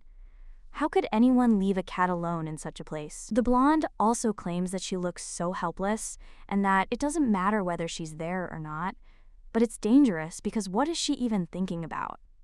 The young lady then thinks she came for the book and didn't realize it would take so long. Arin's thoughts were probably filled with the feeling that she had a mission to save the book. And then the girl wondered what the prince was thinking. He looks very angry, so the young lady wonders if everything is okay with him. The guy insists that if it were him, he would have ordered his brother's cat, but that's not true at all. After all, she is most likely his brother's favorite cat, which means he somehow owns her, so he wants the girl to be on his side. Young Lydia is surprised by this and wonders what he is talking about, after which the guy only claims that he is, of course, joking. And he also thinks that the bass has stunned her. The young lady then wonders if this is a joke, after which she also wonders if it's not obvious, and wonders why he has such a surprised expression. The boy turns to the kitten and claims he doesn't know why, but these sensations calm him.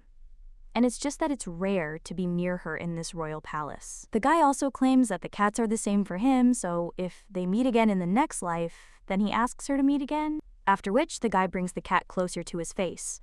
The main character wonders what he's doing, but he just kisses her. The young lady immediately pulls away and meows as if asking what he is doing, but at the same moment she begins to feel ill and realizes that she has a headache. The girl wonders why this is happening again, and also remembers Suleiman. A little while later, the young lady wakes up and wonders what it is, and whether she was able to turn into a human after kissing Theron. The young lady also wonders if Suleiman is the only thing that can trigger the transformation, and how could this even happen? That time, she was looking for a book in the library, and by some unfortunate chance stumbled upon Theron. After his kiss, her body was gripped by excruciating pain. Suleiman's kiss was strange, but still strikingly different, because everything was as if in a fog, and yet she felt an unusual energy throughout her body. The main character also thinks that if someone finds out that she can turn from kissing other people, then political strife cannot be avoided. This could be a serious blow to Suleiman's reputation, especially considering that the magic code from the prophecy, according to legend, is intended to elect a person worthy of the throne. That transformation via kiss could rightly be seen as an endorsement of Theron's candidacy, so she should keep the incident a secret. The prince enters the room and asks if the window is awake yet, and also wonders if he should call her Ishtar. He also wonders if she would like to address him by his given name, as he'll only think the cat has just turned into a human. At this time, the main character claims that before she explains everything to him, she would like to clarify something, and firstly she is waiting for an apology for his sudden kiss, because she did not want it. The guy then says that she is right, and whether she is a human or an animal is not important, because he should not have approached her with kisses without permission. And he asks her to forgive him for his rudeness. But the guy asks if she really needs someone's kiss to transform, to which the girl replies that she doesn't know anything about that, and unfortunately, can't answer his curiosity. The prince smiles after this and believes that this is the reason why his brothers keep the ladies so close to them. He'd long since suspected she needed her human form. Otherwise, why would she turn to the cat again? She wondered if he'd try to intimidate her with this, and what she should do. And the guy claims that, frankly speaking, he is glad that the lady appeared before him as a man, because it is a great honor for him. The main character then realizes that she had already thought that he would use this information against her, after which the girl wonders if she was wrong. And she needs to dig deeper to find out, because the only thing that can be said at the moment is that this guy doesn't look like a bad guy, so she thinks that she should still ask him not to reveal her secret. The girl also tells him to listen because she has a very important request for him. Well, at that very moment, someone tells His Highness that Roxolana has come to see him and is wondering whether to let her in. The main character thinks how bad the timing is, and the guy claims that he is changing clothes, so let them ask him to wait a little. After which he also tells the girl to go there quickly because she needs to be hidden. A little while later, the woman comes into the room and says that she and her son haven't seen each other for a long time, and also asks if he thinks it's rather rude of him to so hopelessly forget about his bored mother. The guy apologizes and claims that a lot of time has indeed passed, but the woman is only interested in who he looks like and what's wrong with his clothes. And she knows perfectly well that he is not one of those who designs daytime sleep, so how could he have missed out on his woman's peace, and in broad daylight at that? Well, the guy then asks if his mother said that she doesn't care what he does, after which the woman tells him to leave the child and worry about him, and he needs a faithful companion, so how long is he gonna fool around? And let the darling take the trouble to explain himself. After all, by the way, she keeps looking at him, and it seems to her that there's something about him that really wants to give his mother dinner. The protagonist, meanwhile, is in the closet and realizes she's hard of hearing and can't make out what they're saying. A short time later, she hears fragments of a message that the shipment will be delivered to the capital in the next 10 minutes. And the girl understands that if they had stood at least a little closer and spoken a little louder, she could have heard. There's a high probability that this information is secret, and yet the girl understands that she must find a way to get out of there. At this time, the blonde says how glad she is to hear such wonderful news from him, and yet she shouldn't make them wait too long, because he understands what she means. After which the guy suggests that they stop their conversation at this point, and that mother should know that even walls have ears. Well, the woman then wonders who the guy is trying to deceive, and does he really think that his mother doesn't know that he even got rid of her comrades? The boy then says that from now on, he'll make sure to visit her more often, and his mother can't even imagine how much he misses her. The woman then says that he should keep in mind that she's only expecting good news, otherwise he might not show up. At this time, the main character hears someone approaching the lid of the cafe and thinks that she is probably going there, so what should she do? So the prince opens the closet and addresses Lady Cat. However, the girl clutches her head and begins to cry. The guy then asks if she is okay, and the young lady claims that she is afraid of dark, narrow spaces. The blonde claims that he didn't know that Mother would come and apologize to the lady, and the main character thinks that it's good, and he doesn't know that she was eavesdropping on their conversation, but it's dangerous to stay there. After which the young lady thanks him but insists she needs to go. The prince says no, and that it's better for her to rest. However, the lady insists everything is fine and wants to ask him for a favor. After which, the main character asks him to keep secret the fact that she was with him and that she can transform. The guy asks why and whether the lady is worried that Sultan will be angry, but the main character replies that he is not that kind of person, after which the blonde says that he would not be so sure. The girl then claims that, frankly speaking, she does not want to create problems because she is from the prophecy, and if it turns out that there are two of those whose kiss helps her turn. Whether he wants it or not, she'll find herself embroiled in a huge scandal. The guy then says that's for sure, and if that's the lady's wish, then so be it. A short time later, the maid, now tearfully grimacing, says she's already decided the lady is lost. The main character, in cat form, meows as if begging Aaron not to cry. At this time, the maid only says that she was so worried and even thought that she had been kidnapped, but what would she have done if she had not returned? After Togo, the main character strokes the maid, who immediately hugs Ishtar.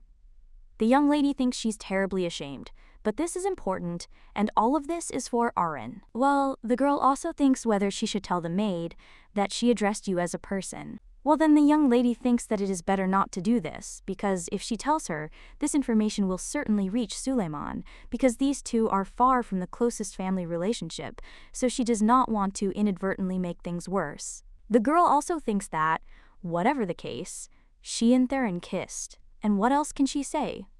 A little while later, someone turns to Ishtar and tells her to wake up. It turns out to be the Sultan, and he claims that they haven't seen each other for a long time, and also asks how she is doing. The guy also picks up the fabric lying on the bed and wonders if it is his clothes. The main character immediately jumps up from this and does not know what to do, and also understands that if she had known that he would come today, she would have cleaned it. A little while ago, she was scratching the Sultan's closet, and the maid asked if the cat really wanted her to get clothes for her. But now the guy just picks up the cat and hugs her, and also says that he misses her. The main character realizes that she thought he would be angry, but he acts so nice that the girl thinks how cool he is. After which she screams, and he apologizes and claims that he was very glad to see her. The young lady thinks that no, and in fact she is glad to see him, but frankly speaking, she even missed him more than he did. But this feeling. She can't decide whether to tell her she's happy. The Sultan, meanwhile, insists that he wanted to see her, so he came as quickly as he could. And the work had just piled up so much that he had to go straight to the official residence, so when he finished work, he suggested having dinner together. The guy also believes that he will not have time to look there later, and wonders if she can take on her human form. Then they kiss, and the girl returns to her human form. She also claims that she was so upset after being scolded. But when she lifts the blanket, she realizes that Suleiman has already left, after which the girl hits the pillow. And he cries out that he can't just leave, having said everything he wanted. After all, she had been through so much while he was gone, and the girl asks if she was the only one who thought that he would wait for her. A little while later, the young lady realizes that she needs to calm down, because she was simply glad to have such a long-awaited meeting. The reason she is acting so strange now is because it has been too long since they had dinner together. And the girl then looks at herself and also thinks that today she looks better, but then the young lady thinks that she really likes it, but this is not the same feeling. At this time, one of the maids claims that things have arrived from Chimban and also asks whether to take them to the room. Arin then says it's incredible and she thought they'd already arrived. The main character then asks if she's talking about the chambers, after which the maid replies that, yes, Chamban is a place where clothes are made only for members of the royal family, or high-ranking officials who live in the palace. The main character asks why and whether they don't sell clothes outside the palace, to which the girl replies that there are also many famous shops outside the palace, but these ones live right in the palace, and most of the nobility prefer clothes from Chimban. She heard that there were beautiful fabrics there that you couldn't buy for money, as well as several famous designers. She thinks her new summer dress has arrived, so she'll go and pick it up. The main character, seeing all the dresses and jewelry being worn, asks what it all is. The maid claims that summer is coming soon, so she ordered several types of fabrics and decorations. The main character then says that, besides, she is not of royal blood, and, moreover, she does not know, so there is no point in giving her something like that. Well, the maid claims that this was Suleiman's request, and the Sultan gave special permission. But the main character thinks it's okay to fly and enjoy the favor. A little while later, the teacher tells Ishtar that that's all for today. He also slams his hand on the table, which frightens the girl, and Aziz claims that for some reason it seems to him that today her thoughts were completely different. He also asks if the lady is worried about something, and she doesn't even know how to say it, after which she thinks that he will give her an even bigger task, and they understand that of course not. The young lady says that she means the veil and will no longer wear it within the palace, after which the guy says she can do whatever she wants. The young lady then says that this is surprising, because she thought he didn't like being insulted. Aziz argues that otherwise it would be better to create more noise in the palace now, and in fact, everything is already fine, because Suleiman kicked them all out, which is why the young lady is surprised and wonders if he really wants to say that he kicked them out because of her. Aziz claims it's because Ishtar has always been the prince's priority. On the other hand, he was kind to Ishtar and also knew she would be embarrassed by them. The main character then realizes that she has not paid enough attention to Suleiman until recently, because she planned to leave without any regrets and believed that he only thinks about her in this way, so the girl thinks that she is confused and does not know what to do now. And she also really doesn't know what to do, so the girl also thinks that this is what worries her the most. But then the young lady thinks she's truly gone mad. At this point, the teacher turns to Lady Ishtar. He asks if she's okay, because if there's a lady, she doesn't want to talk. The girl replies that it's okay and says she'll continue. The main character claims that she felt spiritual powers received from Ashtar. The same thing happened on the night His Majesty was crowned. The man claims it's a very interesting story. And also the fountain called the Blessing of Ashtar was built here at the same time as the palace, and, in fact, it is the most ordinary fountain, but if you activate it, you can get holy water that contains powers. The young lady says that this is probably why she was so attached to the source, and the man believes that her awakening happened at the same time. After which, he also says that now that they started talking about this important matter, he felt a little sad. But the young lady claims that Aziz has many suspicious ideas, and she doesn't even know what to believe. The young lady then says that Ishtar has become herself again, and he likes it. But the girl insists that's not all. After all, she didn't sit idly by, after which she points to the books. The man says that this is enough, after which the young lady wonders if it's time to start training. Aziz asks what exactly the girl wants to start with, to which she replies that she first wants to study the sacred powers. Ishtar claims that she wants to learn how to use them and cannot just sit and wait for someone to come to the rescue, so she must rely on herself. The guy smiles after this and says that this is great because now Ishtar has enough motivation, and since she says so, they should increase the number of lessons, so let the girl take care of him as her teacher again. The girl understands that she brought this on herself. A little while later, she asks the maid if she is sure that this is a personal library, to which she replies that yes, this is one of His Majesty's secret places. Ishtar realizes that she thought it was a small library since there's no one there, and she feels a little uncomfortable. Arin then says that the mistress can therefore look around and that she will wait for her at the entrance. The main character says that's fine and thanks the maid. She also understands that she has a little time until he returns, so he can look for what she needs. Then the girl notices one of the books about the empire and thinks what it is, after which she picks it up. And when she opens it, she notices some scribbles inside. Well, then the young lady realizes that it's not scribbles, but a child's handwriting. And maybe Suleiman wrote this in childhood. after which the girl smiles and thinks how cute it is. Then a cassock-wearing man comes up behind her and asks what she's looking at. This frightens the young lady and causes her to lose her balance, and Suleiman picks her up and claims that it is dangerous because the girl could get hurt. The young lady looks at Suleiman and then realizes that this situation has become very risky, and at this rate, she'll really go crazy. The man then asks if the lady is injured, but she replies that she is fine so he can let her go. The girl also understands that she has a garret face. Meanwhile, the Sultan picks up the book and claims he's been looking for it. Ishtar asks if he read it when he was a child. Suleiman replies that he hasn't seen her in a while, so he actually misses her.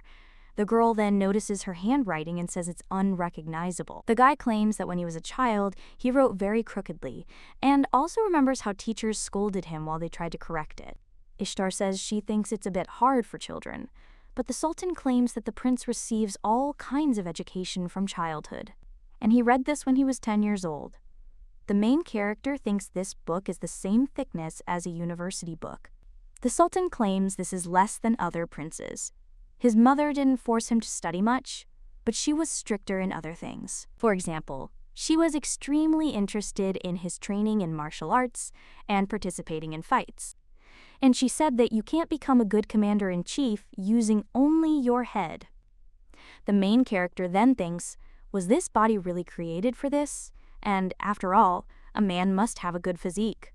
The girl also understands that he has been looking at her all this time and wonders why he is looking at her like that. The Sultan claims that it seems like she is wearing this dress for the first time and that it has unusual embroidery, so it was probably brought from abroad. The girl replies that she took this dress to the Ikamban, and since it was already ready, the lady wanted to wear it, after which she asks if it suits her. The guy replies that, yes, this dress is as beautiful as her eyes.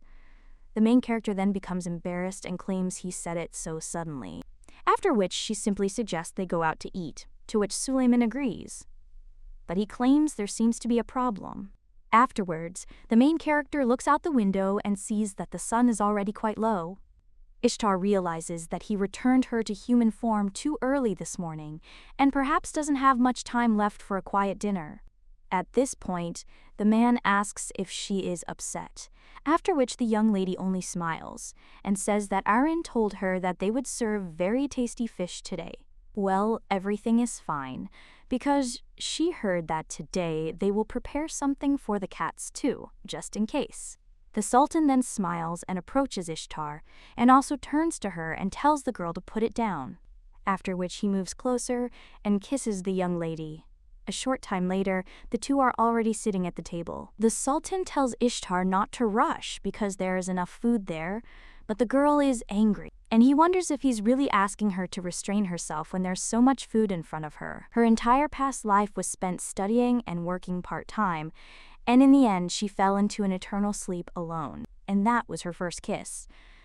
The girl also thinks it's unfair, even if they kiss every morning. That's something else, and she doesn't know for what purpose the prince kissed her, but now the lady takes a glass of wine and drinks it in one go. And she also asks for another drink.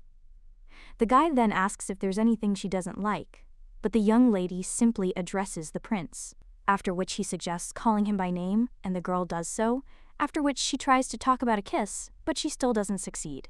That's why she says it's okay, and understands that it's not a problem, because this guy is handsome and has a great body. Suleiman took her first kiss, but he smiles so relaxed that the girl thinks that he is a real villain. The guy, looking at the young lady, is surprised and then approaches her. He also holds her with his hand so she doesn't fall onto the table. One of the servants asks if he should take her to her cassock room, but he says no, and he will do it himself, after which he takes the girl in his arms and invites her to go. The young lady simply screams for him to return her first kiss. Then the Sultan is shocked. One of the servants barely restrains himself from laughing. A short time later, the doctor claims that her body produces few enzymes that break down alcohol, which is why she gets drunk so easily. And her body isn't used to it, so the main character thinks it can't be Togo because she's calmly drank 2 bottles of soju. The girl was used to drinking heavily in her past life, but in this one, she falls over after a couple of glasses. At this time, the prince asks how the lady feels, after which she says that her whole body is burning, but it's probably just a slight fever. Then the guy approaches her and offers to check. He places his hand on the young lady's forehead, after which he says he's hot and that it's too much for a normal hangover. The main character, after examining the Sultan, thinks he's too close. After which she claims that she is fine and not sick because it is because of alcohol. At this time, the guy is thinking how cute it is and he can't say for sure, but it seems like everything overlapped and he was worried that something had happened. After which the man dips a towel in water and wipes the young lady's face. The protagonist then turns to Suleiman, and she asks why he's smiling like that, because it's unnerving, but the guy says that it's just the first time he's seen her like this. The young lady is surprised by this, and the Sultan thinks that it is funny, after which he thinks that he will tease her a little more and also move a little closer. He would like to help her wipe her wet face and then kiss her eyes and blushing cheeks. But he still needs to be patient, otherwise he'll scare his cat. The girl tells him not to play tricks on her like that, and the guy realizes that he can no longer restrain himself from pretending that he simply cares about her. Well, he still thinks, why, when he is with Ishtar, who becomes a completely different person, and he feels like there's something black curled up in his stomach, and he loves her even more than he thought. At this time, the main character asks why the guy is looking at her like that and remains silent, and he understands that he must keep this a secret. After which he rises from his seat and states that it is time for him to return. If the girl develops a fever, she should immediately call a doctor. Ishtar agrees, after which the Sultan addresses her again. He also kisses her hand and claims that he will try to return to her as quickly as possible. A short time later, the man already sees a mountain of documents in the office. He also sends a letter using a hawk and talks with business partners. After that, he realizes that he works so much and still has more work to do, and he can't even dream of rest. At this time, a knight also comes to Suleiman, addresses him, and also states that the master needs to see something.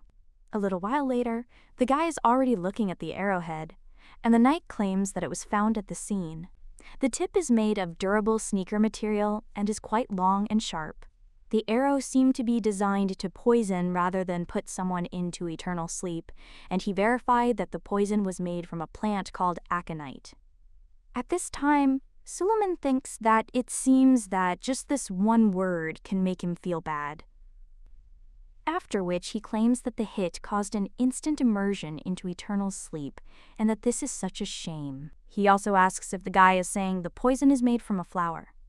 Ivlan replies that it's not the audience or the snakes, but rather from a difficult-to-grow plant. The man then says that they need to find the source, and asks if anyone survived, after which the guy claims that most of them independently entered into eternal sleep.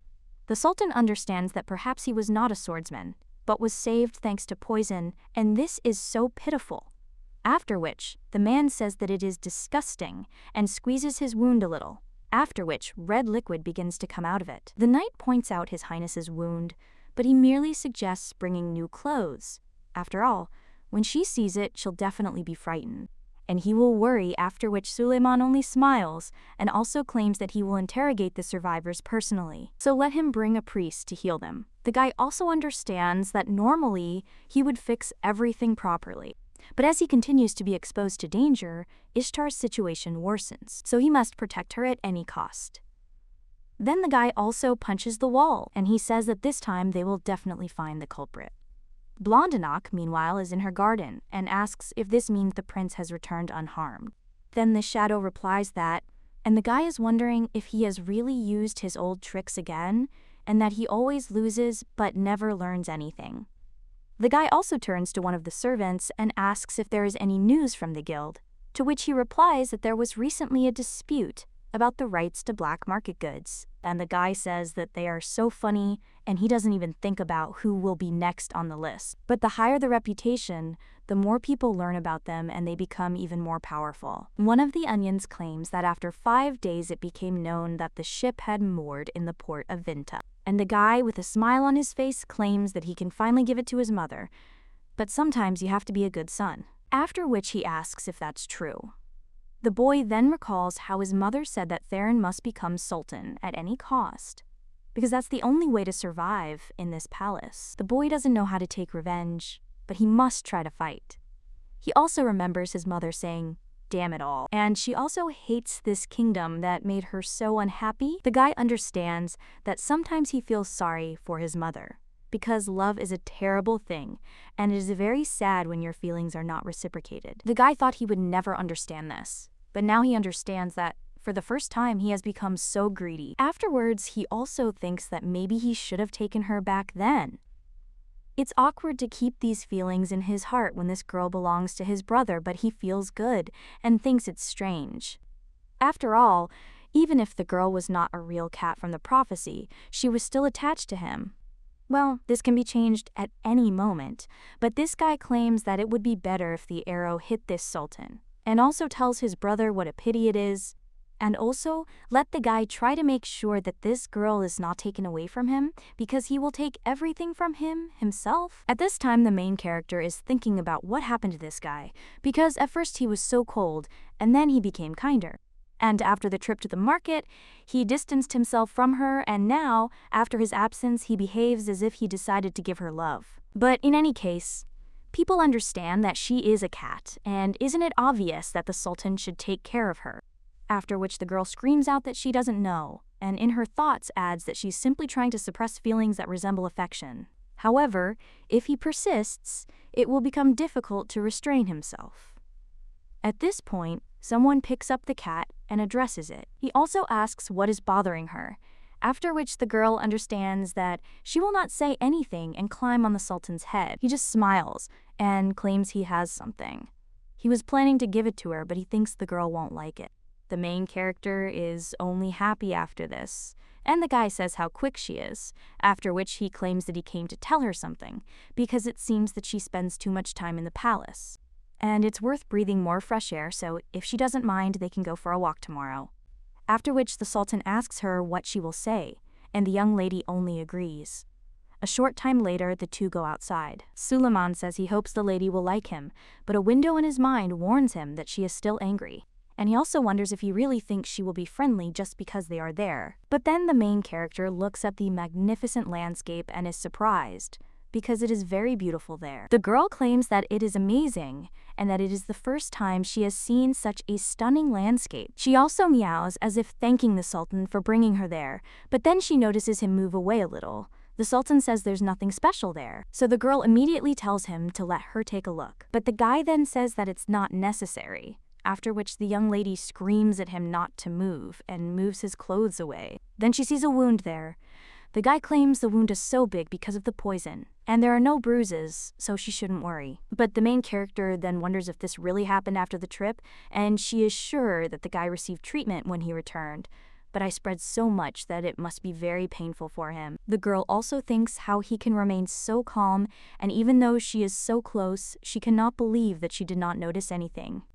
That's why the main character thinks how stupid she is. After which he starts crying. The guy claims that if he had known that this would happen, he would have said so earlier, after which he claims that it's a trifle, so she shouldn't worry. The girl meows as if asking if this is true, to which the guy replies that yes, and he is resistant to most poisons. And yet, the young lady thinks that it hurts, and the Sultan claims that besides, he does not want her to worry because he is there because of her. Ishtar understands that if she thinks about it, Sulaiman periodically has attacks, but the girl also remembers that she was able to help her back then. Maybe she can help her now, too. Ishtar also wonders if her power only affects the curse, and what will happen if she touches a larger wound.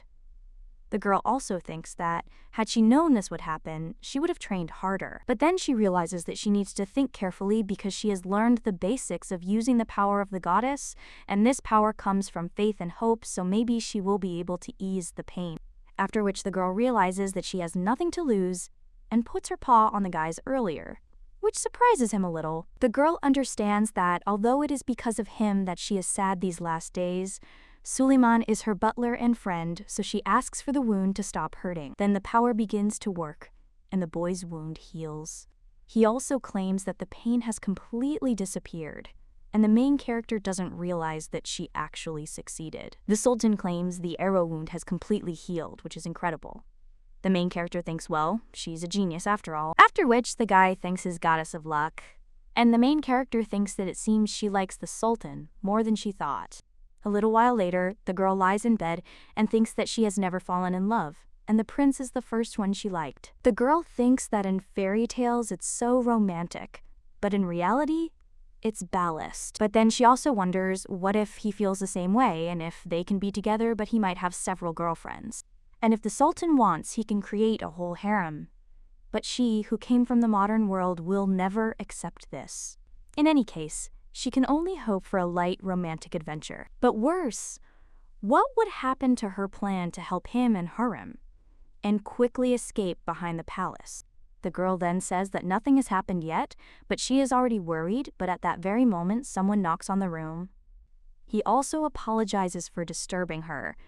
The girl asks if it's Aziz, then asks if they have a morning class planned. The guy replies that if he hadn't answered, he felt the power of the goddess at dawn. She also wonders if something happened after, which the main character realizes that Suleiman had a serious wound and she healed it. The guy claims that the poison was so strong that it was difficult for him to treat it, so how did she manage it? The girl replies that she simply did what the goddess taught her in a dream, and she remembers it a little poorly. The guy claims that the goddess chose her, however, the girl has poor control over her power and the magic used a few hours ago was excessive. The young lady asks if this is really true, as she didn't know, after which the guy claims that it is because she hasn't learned how to handle her yet. Just being near Suleiman, the girl spent a lot of energy, and if it were not for the power of the goddess, it would have been difficult. But Ishtar claims that she doesn't do anything like that at normal times, and yet the guy suggests that she be careful.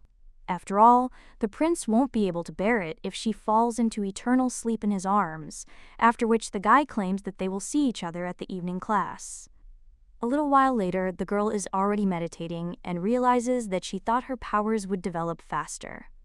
Now she can't help it anymore from boredom and is wondering if meditation really can help. The teacher claims that she already has everything for this, and that an ordinary priest would have to train his whole life to use such power. And the lady just needs to think about it, and the girl wonders if this means she doesn't need to meditate. But the guy claims that her advantage could turn into a failure.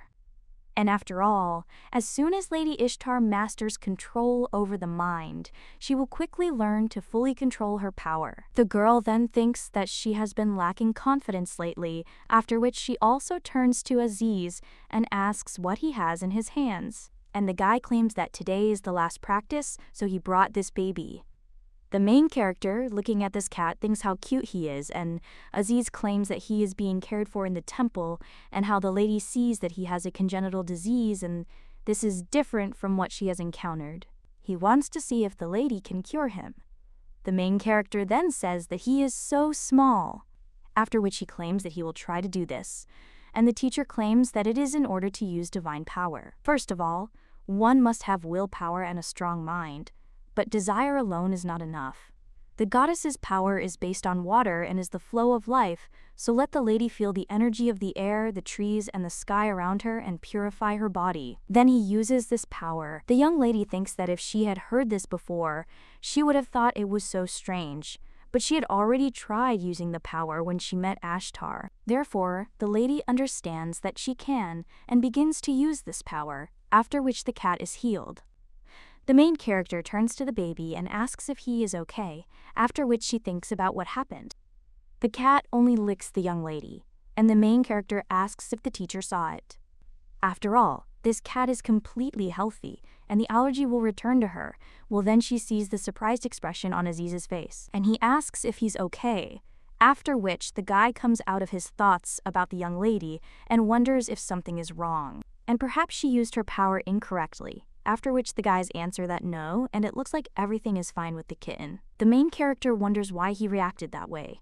The guy simply asks him to forgive her, as he showed the lady his stupidity. He really is surprised after all.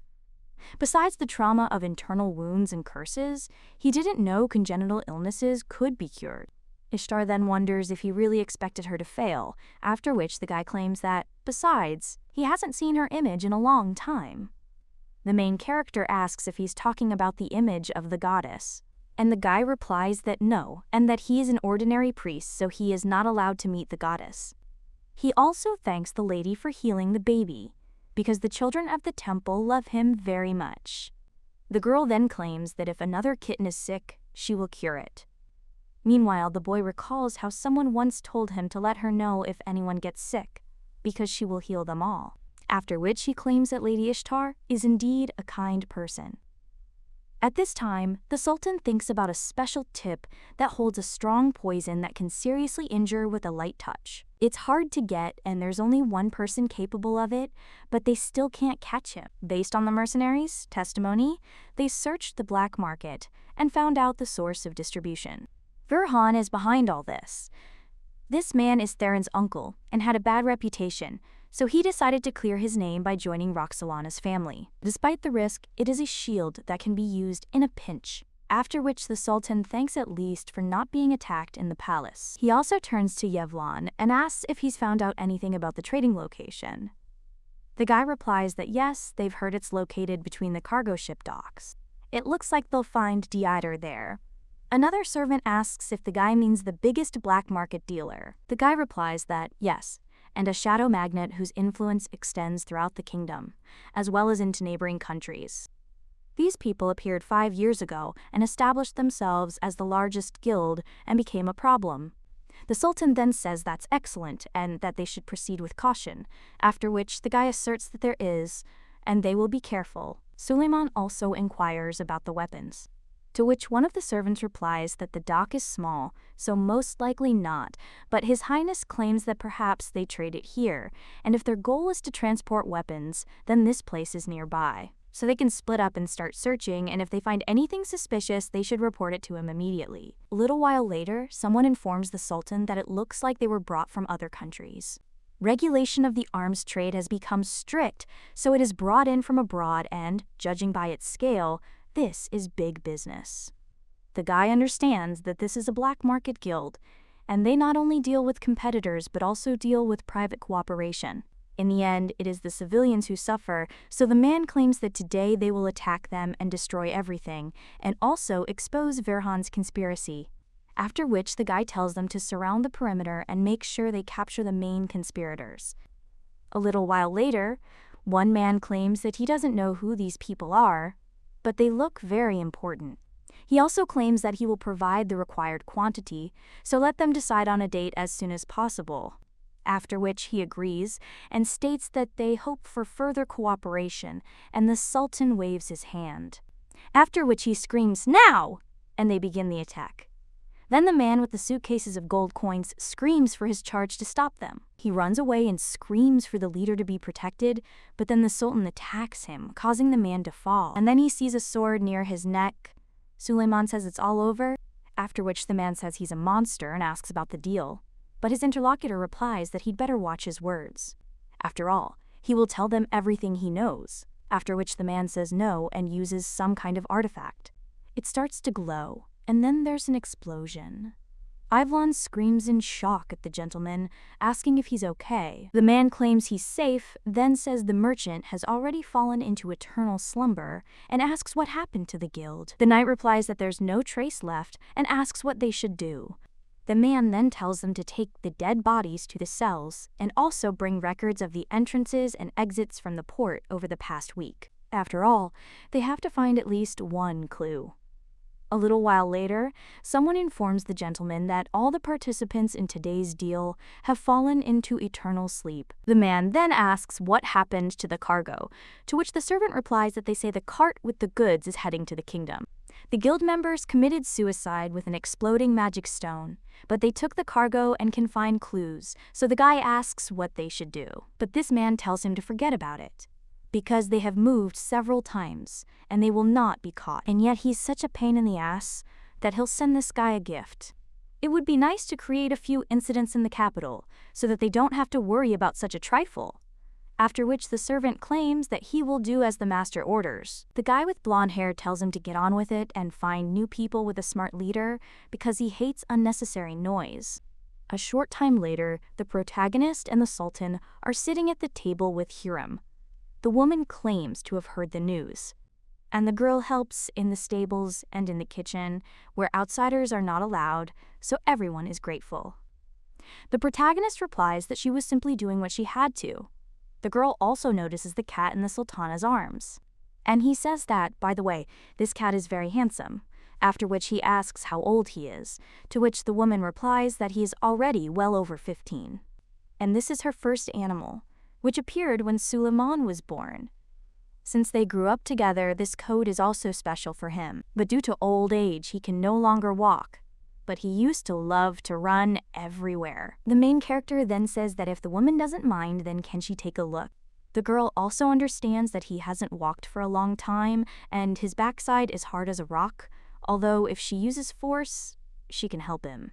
After which the main character uses it and the cat gets to its feet and then runs away. The woman says that this is unthinkable and she cannot believe her eyes, because seeing this gold running again is wonderful. So Hiram thanks Ishtar. The protagonist says there's no need and she can turn to her. But then the woman insists that frankly she has a favor to ask the young lady. She doesn't know if the girl heard, but recently there's been an attack in the capital, causing great harm and affecting many people. Unfortunately, there aren't enough treatment centers in the kingdom yet, and the main character wonders if the lady wants to ask her for help. The woman claims it would be great if she could cure people. But at that very moment, the Sultan extends his hand in front of her and cries out that no way. After all, he can't put anyone in danger, and that's unacceptable. The woman then smiles and tells Ishtar that she needs to speak with Suleiman alone, so she asks if she'll wait a minute. When these two are left at the table, the woman asks her son if he likes this girl. The guy then thinks about it and realizes that a simple feeling of sympathy will not explain the passion in his heart.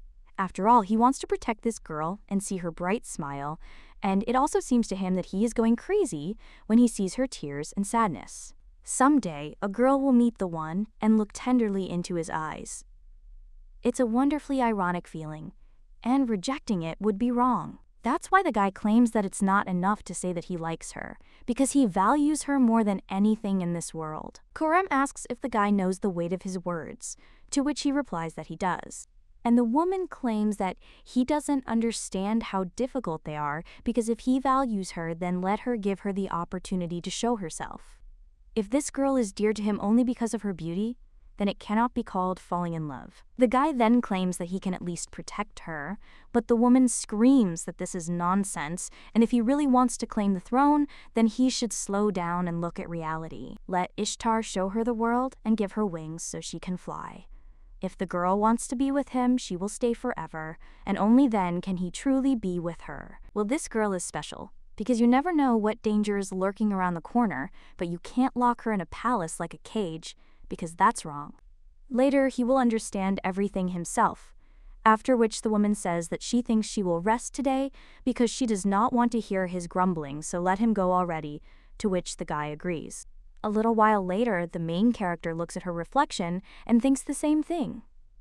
Suleiman doesn't like this, and it's probably because her status now is that of a house cat. At this time, the Sultan turns to the young lady, and she asks if they have finished, and also what he talked about with Hiram. The guy replies that it's about that matter. After which he asks if the girl trained with a teacher to treat people for something, and she replies that yes, and her skills are excellent. If something happens and causes pain, well then the girl screams that he's suddenly hurt again. The guy replies that it's nothing special and it's an old wound, but everything's fine now.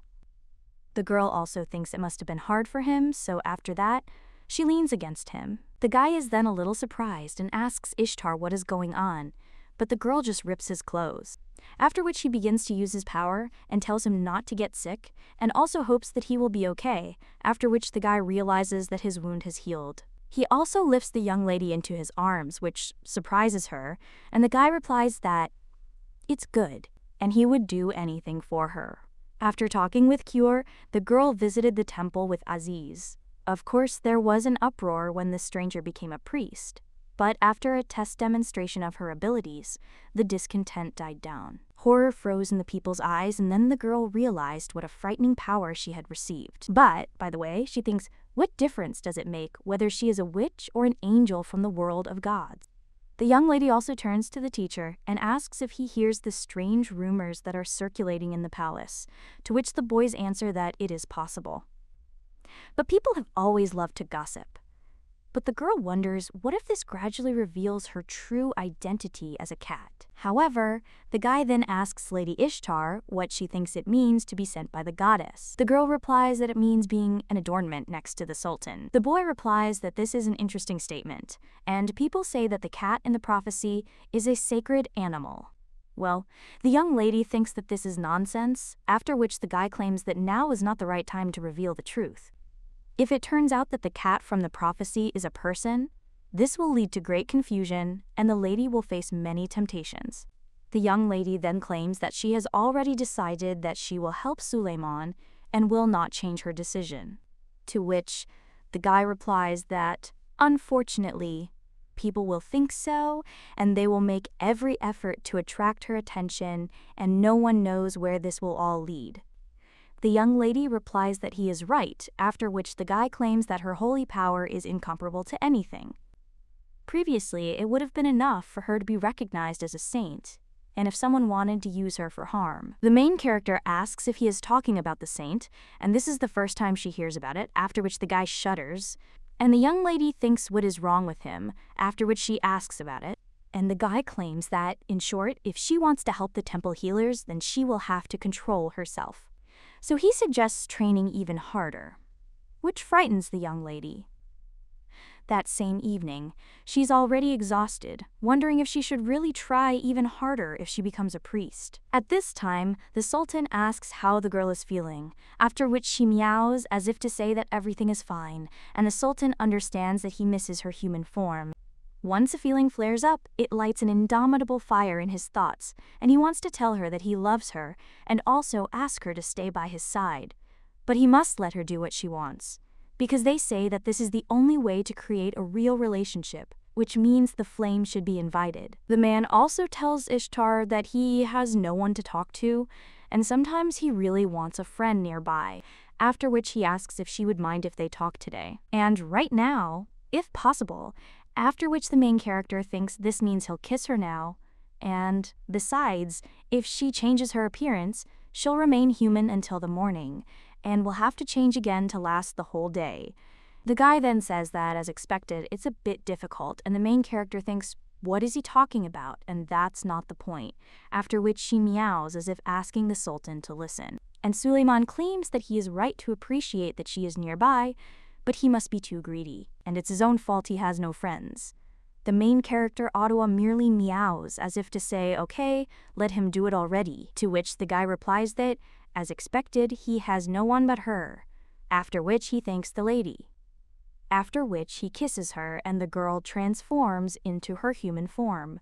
She also understands that the guy said that he wanted to talk, and he then claims that, yes, he played on her pity a little, but there is no need to look at him like that.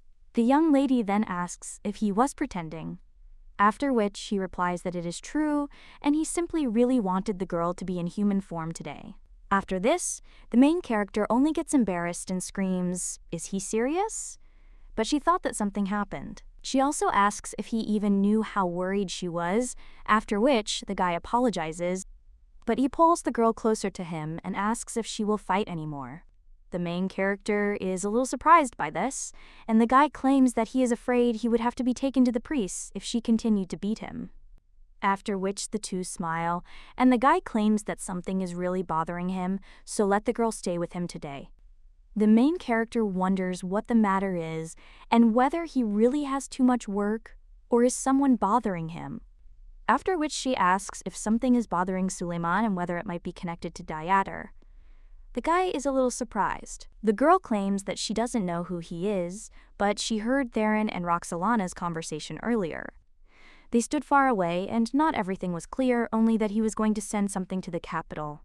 After which the girl says that maybe it's important. Suleiman then grabs the girl by the shoulder and asks what happened between her and Theron. The man thinks his brother must have brought her closer to him, to use him for political purposes. But then he thinks that if this is not so, and this guy has feelings for her, after which the Sultan's face is darker than this, the main characters do not answer that there is nothing special. She also understands that now she feels like she is deceiving him, and it makes her chest hurt, but if she tells him that Theron can also turn her into a human, that would be a major blow to Suleiman's position. Besides, if she told him she once lost consciousness, he would be worried, so she didn't want to bother him anymore. The lady claims that she was walking in the garden and accidentally overheard, after which the guy asks if this is really true, and the young lady replies that yes, because she was in the form of a cat. The Sultan asks if this is really true, and the young lady wonders if he thinks she is lying. After which the girl hugs the Sultan and apologizes for making him worry, but she just wants his work to go well. After which the young lady asks him not to be angry, but the boy simply turns to Ishtar and insists that he understands. But next time, she shouldn't approach that guy, because he's a dangerous man, even if you wouldn't know it. Ishtar remembers how this guy claimed that he was sure that he was seeing her for the first time, but thinks that there is no mistake in the fact that he really is like that. And she herself doesn't want to show herself to him. The Sultan, meanwhile, insists that, as he thought, more guards should have been assigned to her, after which the young lady is surprised and insists that this would be too much trouble, or that 3 soldiers would be sufficient. However, the guy replies that he won't do anything and asks if she really wants him to accompany her to the city, after which the girl only becomes embarrassed. The Sultan tells her to think about which is better, him or the guards. After which, the guy also rises from his seat and declares that it's too late. So it's time to go to bed. The main character says that's right and he should go to his room too, but he replies that he doesn't want to, and then lies down on the bed with the young lady. And he hugs her, and also says that he will let her sleep like this in exchange for the lady telling him a good thing. After this, the main character says that then she will just lie down on the pillow, because that will be the right thing to do. But the guy insists that it's better for her to try to fall asleep while he's hugging her, and they'll lie like that until she falls asleep. After which, the main character screams, wishing him good night, and the Sultan only smiles. A little while later, the guy gets up and realizes that the girl is sleeping so sweetly, after which he kisses her on the forehead, and he claims he wants her to always be by his side. He understands that if she woke up during his confession, what would she say? He's sure those words would be burdensome for her, and besides, he's only just now receiving help.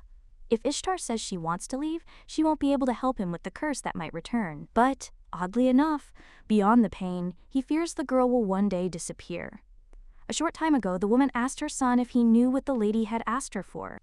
After all, others would have chosen land and riches, but what she wanted was freedom. And if Ishtar could become happy in another place, with me next to him, would he let her go? The guy then thinks that even if Ishtar becomes free, will she stay with him, and what should he do? The Sultan considers whether he can be with her. Then he touches the young lady's face and tells her to wait a little longer, because he will work harder to become a man worthy of her. The Sultan also kisses the young lady, after which she smiles in her sleep and wishes her good night. A few days later, the day came when the girl decided to visit a treatment center in the capital, and, fortunately, Sulaiman agreed to provide security for her instead of going himself. One of the knights then asks the lady if she's looking for something. She replies no, then turns to the maid and asks if she's seen the teacher. Aaron replies that he wasn't there. And his servant did give her something, after which the maid asked if the lady would look in the carriage. The protagonist then looks at the letter, which states that the lady worked hard to improve her abilities and did better than he expected. With nothing more to teach her, he praises her wholeheartedly. The young lady then realizes that Aziz has praised her, and it's even unexpected. And then it says that from today on, she doesn't have to come to him. And from now on, it's better for the lady to explore this world and herself on her own. He'll be gone for a while, so the guy hopes she'll overcome all the difficulties that come her way, and he's enclosing a small gift that will delay her stay in cat form. The young lady takes a magic stone out of her bag and thinks, in other words, that from now on there's no help to be had and she must figure things out on her own. The girl also comments on what an irresponsible teacher this is. Even a cat abandons her kittens to their fate when they reach a certain age so they can learn to survive, and the girl wonders if the same thing could happen to her. But they could just meet and talk, so the girl thinks, why was it necessary to communicate such information via letter? If you think about it, the teacher was always emotional and agitated. At times he seemed alarmed, as if he'd revealed a long-buried secret and then hidden it. As if he were afraid she would find out, the girl insists she'll never understand a man who's lived for hundreds of years, but will she be able to overcome her sadness? A short time later, the servant confirms they've arrived. Ivlon helps the lady out and claims that this was originally the largest Ashtar temple in the capital. Now that the number of patients has increased, the Sultana has opened it to everyone. Behind this door is the heart of the infirmary, where many wounded and sick people are kept, so they aren't frightened afterward. The main character enters and sees a horrific scene. One of the doctors cries out that the patient is in critical condition, so they should disperse. The main character then understands that she needs help and is going to go there, but the knight tells the lady that it is impossible, because if she goes, she will see an unpleasant scene, but the young lady tells him to move away, because she came there to help people. So why did they even make all that trip there? At this point, one of the patients pleads and insists that it doesn't matter what happens to her, the important thing is that her child is saved. Then the man says that there is too much red liquid, so let the guy bring more herbs, to which he agrees and runs, and the main character at this time heads towards the woman. Then the doctor asks who she is, because only urgent patients are allowed there, and they should get out, but the young lady replies that she is not a patient, but a priest from the palace and can cure this woman. Then the doctor steps away, but wonders if this young girl is a priest, and he doesn't believe it, but then the knight cries out that he is the governor of this city, and also Suleiman's assistant. He guarantees this girl's status. So since this is an emergency, let them refrain from being rude. The main character tells them to be quiet, but she needs to concentrate, after which she mentally prays for the mother and child to be okay and uses her power, after which the wounds heal, and one of the priests, shocked, says that the red liquid has stopped flowing. All the wounds have healed, so he asks how this is even possible. The main character thinks how lucky she is to have this baby, and the woman asks if everything is okay with her baby. The main character replies that he is fine and that they shouldn't worry, and to focus on the treatment. The woman then thanks the lady and insists that she doesn't care about her mercy at all. Meanwhile, one of the doctors claims that this is the first time he's heard of a priest being able to heal any wound, and that it's some kind of miracle.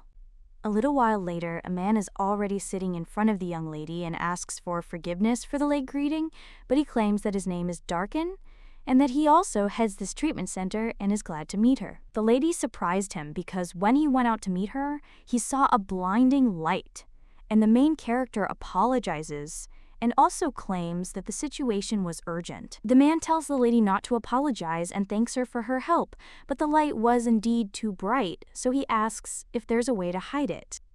Ishtar realizes she'd been told to be careful, but she was acting on instinct.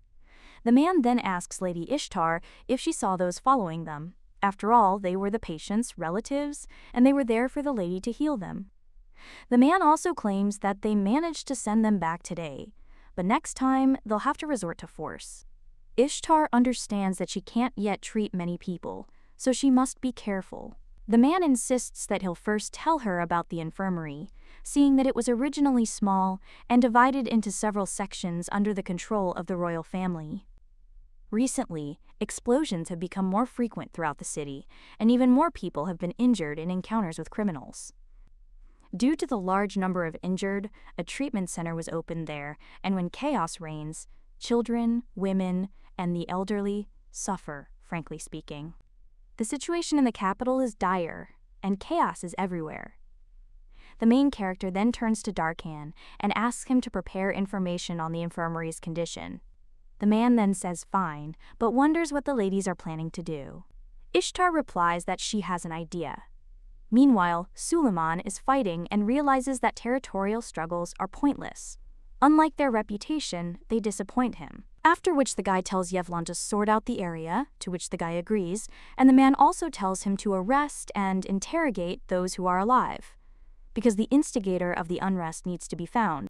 After which the boy nods, and Suleiman understands that they are the ones wreaking havoc in the capital, and that a smart leader must be behind all of this, because the balance of power is just as important as tipping a scale with a weight.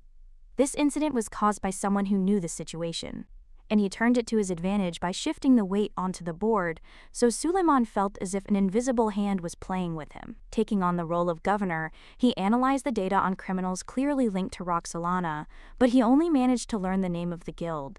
After the last incident at the port, everything seemed cleared up, but their identity remained a mystery.